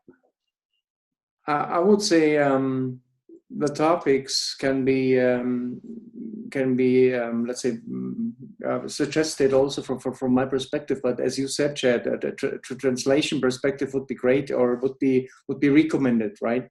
So I would really see also myself in the role of being the host, but the role as a co-host is also to assisting, to coordinating, to be the right hand within the presentation as well as for the translation process. Okay. So as PFC, Dane and I are supposed to help blast out the list of people that we have in those country regions, whether they're from Sweden or whatnot. But are you doing this in English or in German? What's the preferred language that you'll be doing the meeting in? Because that will help us, because we will obviously need it translated in German before we do a newsletter invite blast, right? Yeah. So prefer could be English. I'm very familiar and very happy with that. So that would be fine. Yeah. Preferred in English. Okay. You probably say English, and then call would be in German. Yes. Okay. Yes. Okay. Is that the predominant? Yeah, they speak Deutsch in most of the people that attend your call. But I guess English is a very broad medium of language for EMEA, I'm assuming. Yes, absolutely. Yeah. Okay. And due to the fact, Chad, but I think everybody knows that, due to the fact that in Germany, Austria, and Switzerland, so the DACH, the DACH room is learning English from the 5th class ongoing. So therefore, everybody needs to speak English, right? Okay. Okay. So we'll just put English, maybe sometimes Deutsch. Yeah. Yeah, sure. Great. Okay.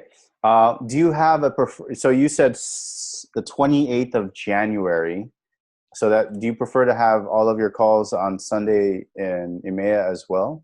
What is that okay with you? Yes, that would be great for me, because before 2 weeks before I'm having external meetings, and I need to travel a lot, so therefore that would be great if possible. Last week of January. So let's put 28 Jan 2018, preferred day Sunday. Yeah. And then first call is 28 January 2018.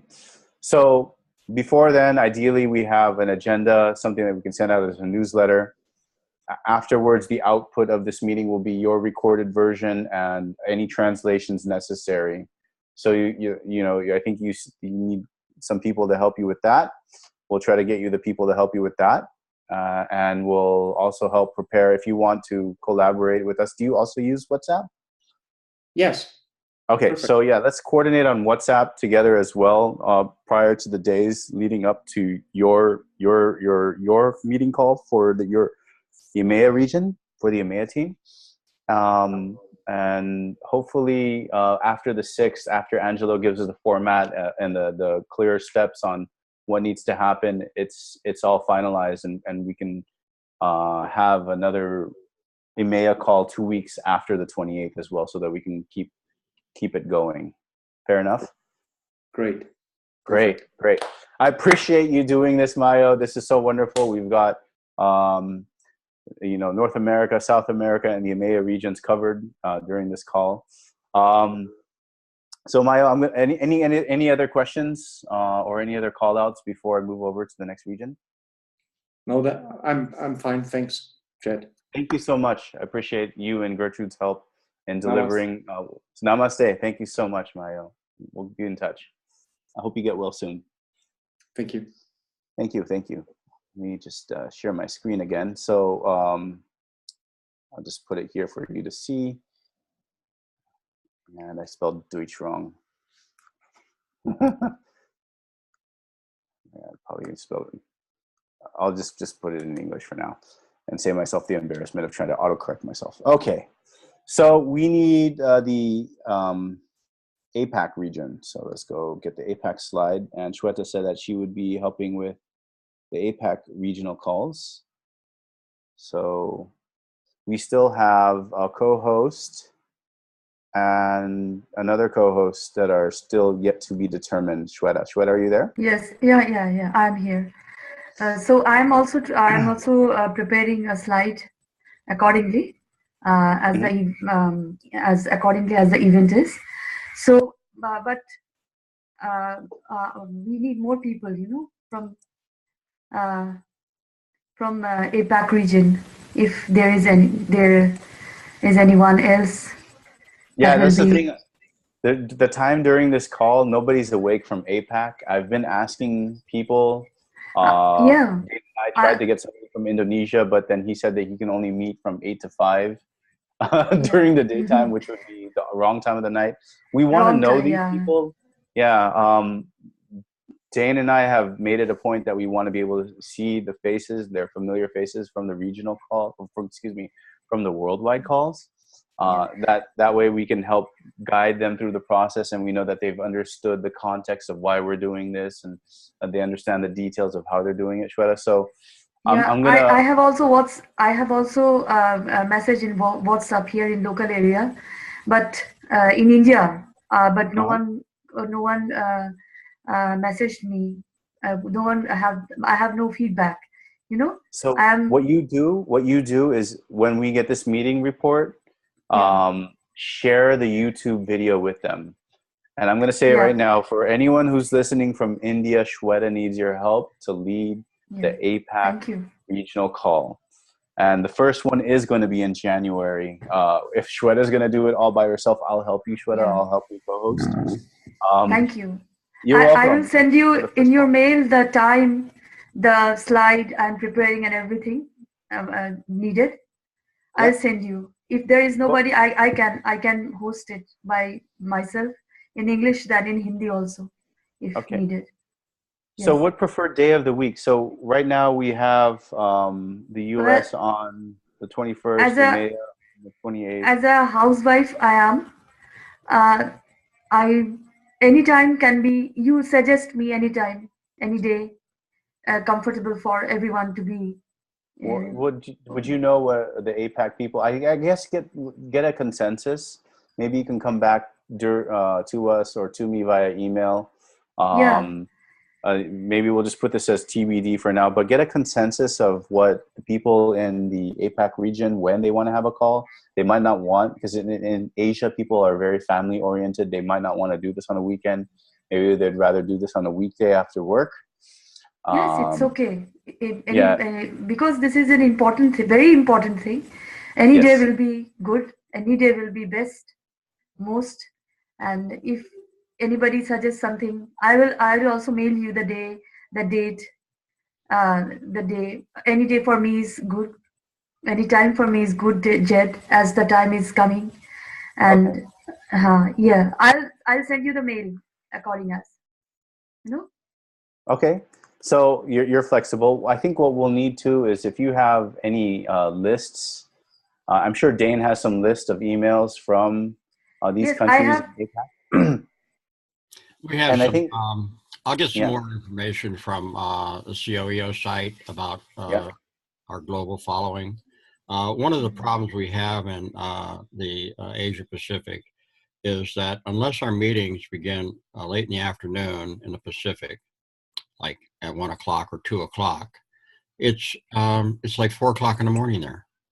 And they just, it's just not feasible to expect people in the Asia Pacific region to arrive at our meetings when we have them in the morning in the Pacific West. Right. And so I think we had early on a discussion about maybe having 2 worldwide meetings so that there would be room for the people in the Asia Pacific. I mean, right now we come out in the morning and it works for the Americas and for Europe. But once we get into Asia and the Pacific Basin, we're basically completely out of their time frame. And so if we want to address them, I think beginning in January, I think with the worldwide calls, we will need to have either two calls or 1 call in 2 stages, and just basically break it into some frameworks that address, say, the people who would attend early, and some frameworks that people attend late, and each of them have a basically a short review of what is going to be covered in the other half. If we do that, I think we can get more people involved. We're really flying into a storm, the face of the storm, trying to get people to attend our meetings when it's the middle of the night where they live. As you know, it is quite late for Shweta and Jed. Yeah, it's already Christmas Eve here. Yeah. Jed. Yes. Not that easy. So we'll have to figure that out in the next few weeks. You know, Dane, as I'm talking, I'm feeling somewhat sad. No one from India, no one from Asia. Like it's not good. They're out there. We have to, maybe they will come in January as the awakening is going on. Maybe they will come in front. Yeah, we need to make a greater effort to reach out to them personally. Our emails, our newsletters are just too impersonal for people who don't feel like it really addresses their situation. I mean, when we speak in the middle of the night for them, I don't think they feel very impressed with our efforts to personalize our message for them. And we'll do what we can. I mean, this is going into January. We have a chance to really do this right. And this is what my intentions are. I would like to have live music open our so that there's not so the dead space is not dead at all, and have some more prepared components. And I do realize that one of the things we're not doing is we have to have more teamwork of a small group preparing the meetings. The meetings need to have a better flow. They need to be, it shouldn't be all on Jed to organize this. I mean, it's fine for Jed to take responsibility to do the slideshows and everything. But there is a lot of more preparation, particularly like, for instance, Tatiana has presented quite well when she's presented. We need more resource speakers in these programs, and each one should has that capacity. That's what I'm hoping for the healing ceremony or the healing program, because they have an opportunity to attract another group of people who are definitely prepared for change people, but they are focused on on the health message and the higher frequency health message. And so in January, we're going to hit the ground running and with a lot more energy. We're going to have a website integrated with all of our message. A lot of the problems that have come up with people not being able to connect has really come from the fact that we're depending on the newsletters pretty much entirely. And if they are not getting them properly, then we're just sort of like a dead in the water for them. And May I make a suggestion? Go ahead, Lynn. In January, after we're through the holidays, we can reach out through the website to people who are already connected with us. We have the Sisterhood of the Rose group, and they're all over the world. Not so many in Asia right now, but we can develop that. And we have PFC groups in China and Taiwan. You know, I think we need to reach out to those people and let them know what we're doing, because I'm pretty sure they would jump on. So I think that needs to be put in the context of them helping us. They are quite evolved, and I think their efforts make ours look pale. And we need. Yeah. We need. I kind of leave them. I kind of left them out of this for a reason, Lynn. They're in the hundreds, and they've kind of self-organized on their own. China does their own thing. Taiwan does their own thing. I think even Japan does their own thing, right, Dane? But I think Hong Kong and the other, like SAR, like Southeast Asian region, maybe Taiwan can help, get India jump started, so that they have an APAC call. I think there's a group in New Zealand. They just haven't been synced up yet. I see some here pop up here and there, but Australia, South Pac, and then the Southeastern Asian nations, and then even all the way out to Pakistan and Afghanistan. That's what we kind of want to target, and let Japan, Korea, and China do their own thing because of the language situation that they have. They have their own kind of thing going on. But to get their best practices, I totally agree with Lynch. They should share that. And if we get them, ask their advice and not approach them as though we are leading the parade. In fact, the parade is all of us, and in a sense, it's circular. There is no leader, and we need to get everybody to participate in this kind of global connection and sharing. And we're presenting it as a package that is shareable, and I think that's the key ingredient here, is for us to package up the message so that it is easy to communicate and can involve new people. We really need to involve new people, and I think that's our main message here, is making a standardized global presentation about the frequency rising, the removal of the evil elements, and the abundance for everyone. We need to raise optimism. Optimism is a friend of raising frequencies, and we need to end this kind of paranoid, not enough mentality that is rampant in our societies. And I know it's hard because people don't have enough for the most part, but they have to realize that we as a group need to realize that by sharing, we do have enough, and that all we have to do is move forward in that mentality. So that's enough from me for now. But, Thank you, Dane. I'm going to go back to the share screen. So hold on, let me just go back to my slides. So we've got some to-dos based off of what we just talked about here. I see the chat going nuts. Let me just look at it real quick. Okay. Okay.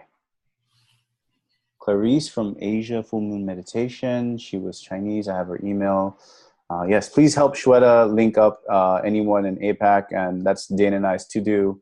If Shweta doesn't find a co-host, there's so many people on this side of the planet. They're just all asleep right now. Everyone's got to help with that APAC call. Link us up to the right people. I'll help from my perspective. I think somebody from New Zealand joined our last call last week, and if he's listening now, love for you if you can help co-host. And I think we called you out on it. I forgot your name, sir, but link up with Shweta so you can help co-host with that one as well. But we have our to-dos. We have a presentation on how to hold meetings, structure the team, facilitate high quality, high performance meeting, how to do the invitations, what needs to happen. These meetings need to be recorded. Who do they go to, obviously? Where will the repository be? Dane is working really, really, really hard on getting that platform up and running. And a lot of props out to him for doing this over the holidays. Because I'm an infrastructure server architect, and I do not want to think about that over the holidays. So a lot of thanks to Dane for getting that up and going here. Another part of it is what to do to help and be helpful during that presentation, how to address, help recruit new light workers, how to guide them in there. We talked about that today. Very, very interesting point from Tom on how to guide them spiritually. That, there's some tips and pointers in there. We need to get the invitation, the mass mailers, the DNS filtering fixed. So the call outs are to Angelo to help with the above presentations for January 6th and to help Dane with whitelisting. How to build an agenda. Collaborate with Dane and I on that on the WhatsApp group. Dane will help also get lists out from the CEOC so that he can invite those members out. We actually asked the hosts of these regional calls to provide us your lists so that we can merge these together. Now, we'll give you the invitation links. You can also use that invitation link. You'll get a Zoom meeting link for the day that you're holding your call. You probably want to send that out on your social media channels. Just like you would with meditations, get as many people as you can to join. Don't worry about your first meeting. What you want to do is captivate the audience and get the ball rolling so that they know that they can utilize this meeting, whether they're there at that meeting, they're attending or not, but they know about it, they know it's happening. And then when you put out the recording and they hear it, they go, oh my gosh, that's a resource tool for me to use so that I know about these mass healing things that we're doing in our region. I know about the meditations that that are going on or that are about to happen. And the idea and the purpose of these calls in your region is to inspire the actions on the ground. These worldwide calls are really to help you build that structure. You guys are the real leaders, okay? As Dane was saying, everybody here today joining this call is a PFC leader. So we need your help to get these things done. Okay. So the next meeting, I put it in the slide here. Dane, if you're okay with this, it's Saturday, January 6th, 2018. That'll be perfect. Okay. Yeah. We need to have some coordination on WhatsApp before that. Yeah. Meetings will work a lot better if we have 8 or 10 people coming to them more prepared and aware of what needs to be done at the meeting to make it effective. So let's kind of focus on doing that over WhatsApp.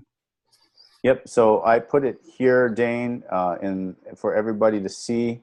There's a link in the chat, but I'll just go all the way back to the beginning of this thing here. There is a WhatsApp chat group link. Tatiana's joined. TJ's joined. So we've got 3 people: myself, Dane, Tatiana, and TJ in the WhatsApp PFC Worldwide Leader Forum WhatsApp group. Use this QR code. Take a screenshot now, or jot this down on a piece of paper, or just capture it with your phone. If you do not have WhatsApp on your phone, it's a good idea to get it. You can put it on your iPad, and then what you can do is you can go to the web version. I do this all the time. So I go to web.whatsapp.com, and it pulls up WhatsApp here in my web browser. So you can actually use the web, WhatsApp on your phone here, or your PC or desktop here. Okay. So that's a tool for you to use. Okay. Namaste. Thank you, Mayo, for joining the WhatsApp group. Appreciate that. Okay, I'm going to go back to the slides here. Okay. So the next call, please coordinate there. Invite your friends. So how do you invite your friends? You go to the WhatsApp group and you click on the name and the title of the WhatsApp group, and then you can see the participants. You can say invite group via link, and you can share this link. You can copy the link. You can put a QR code, and you can just share that link with everybody on over there. So I know Christina was asking for the link. It should be added. Okay, so I'll go ahead. The link is not working for me. I'll add you guys. I'll add you guys in just a moment after this call. Okay, so again, the individual country calls. I get a lot of emails about this. I'd like to do a country call for Switzerland. Now, Switzerland's not, I'd like to do a regional call for Switzerland. Now, Switzerland's not a region. It's part of the Europe, Middle East, Africa region. That country belongs to that. Or I would like to do a regional call for the state of Alabama. Alabama is not yet a region. It's a part of North America inside the United States of America, right? So the individual country or state calls will begin after the regional calls. And this is because of attendance and participation. When your regions grow big enough and you have enough leaders and you can disseminate out to different states, they don't have to be big. They can be 7 to 10 people. And then you can start doing country or state specific calls in those regions. So the regional leaders will get information from those other PFC leaders, but we need to build the leadership structure, and it starts by zooming from the top, going back down into the bottom, okay? So Dana said that we're gonna be using YouTube, and what's important to know for the regional hosts is, like this call, is that we will be recording it, and you will be recording your regional call as well, and it'll be posted to YouTube. That's going to be one way to utilize the information as a resource. Now, you'll have to forgive me and Dane. We're not going to be able to watch all of them. Okay, so the whole point of us, Dane and I, giving you the reins and doing all of this is that if there's anything that needs to be highlighted, anything that needs to come back up to the top, that needs to be shared across the world, you as a host or co-host in your region are going to disseminate that information at the worldwide level. So expect to do some presentations at the worldwide level and talk. Really, we want to hear from you. This is not just about the worldwide leadership. This is really about driving more of those things that we need to hear from you in those country-specific and region-specific areas, okay? So we already identified the dates and the times that will begin in January. I guess specifically the dates, but moving forward, let's again use WhatsApp. Let's coordinate on WhatsApp, because as you can see here, the next meeting, we specifically said Saturday, January 6, 2018 at 9 a.m. PST for the worldwide calls. We hope that you will follow the same regional leaders like Angelo and Mayo and Shweta, that you will be able to have something as firm as a date with an exact time to be able to hold your regional call next. Let's check the chat and see what's going on in the chat. Dane, do you have anything to add from that? Joy's asking for the code. You have anything to add, Dane?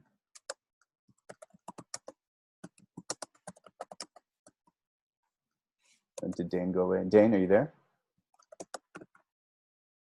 Dane, you're on mute, buddy. Yeah, sorry.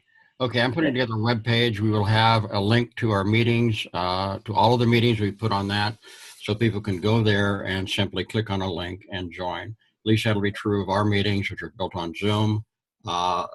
The information that you want to provide for your regional meetings can go there too. This is one of the things that's been missing, is integration of web pages and with our presentations.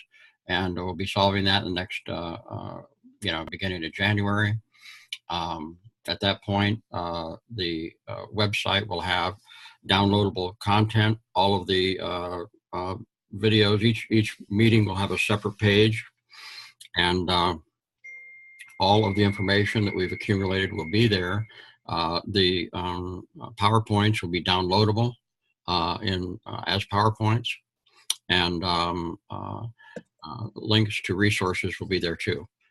This is probably the most important step for us now, because our newsletters are simply not an adequate venue for informing people and building the meetings. The combination of the two with Zoom, I think, is a key.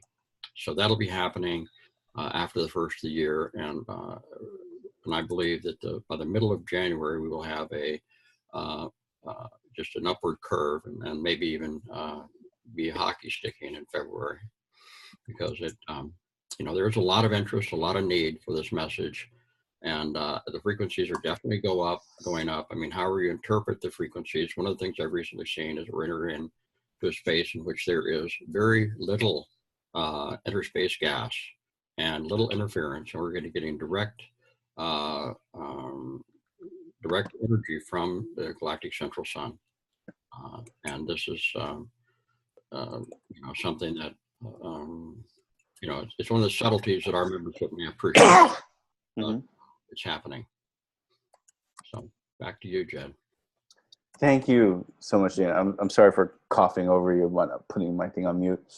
I'm trying to get everybody's WhatsApp and saving it into my phone and then adding them. So I guess that's pretty much it for the call today. Let's please use the... Yeah, sure, go ahead.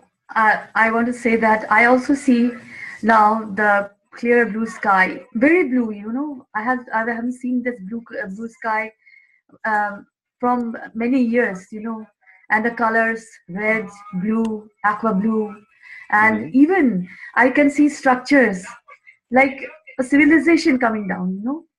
I can see it. It's so beautiful. Yeah, in the sky. Yeah. The veil is vanishing. Yeah, it's vanishing. I want to say a John Lennon song. I want to a line.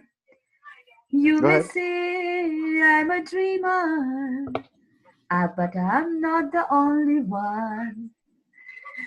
Everybody of us, I was a dreamer, and now the dream is coming true. That's it. That's it. I was to say. Thank you so much for sharing that with us today. Thank you.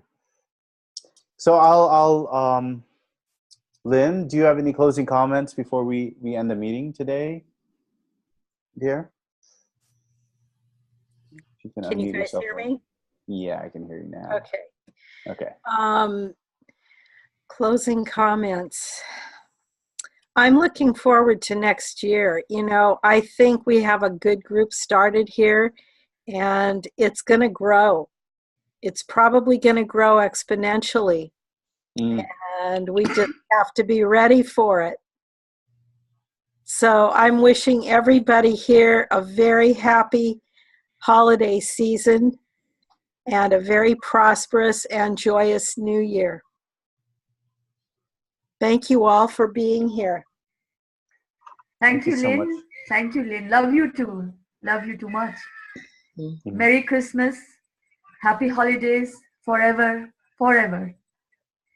Yes. Thank you, everyone. Thank you. Anybody else would like to say some closing remarks before we end the meeting today? Just a short note, the veil has dropped, as I've been able to confirm. And Merry Christmas and a blessed New Year to everyone. Thank you. Merry Christmas. Thank you so much. Feliz Navidad.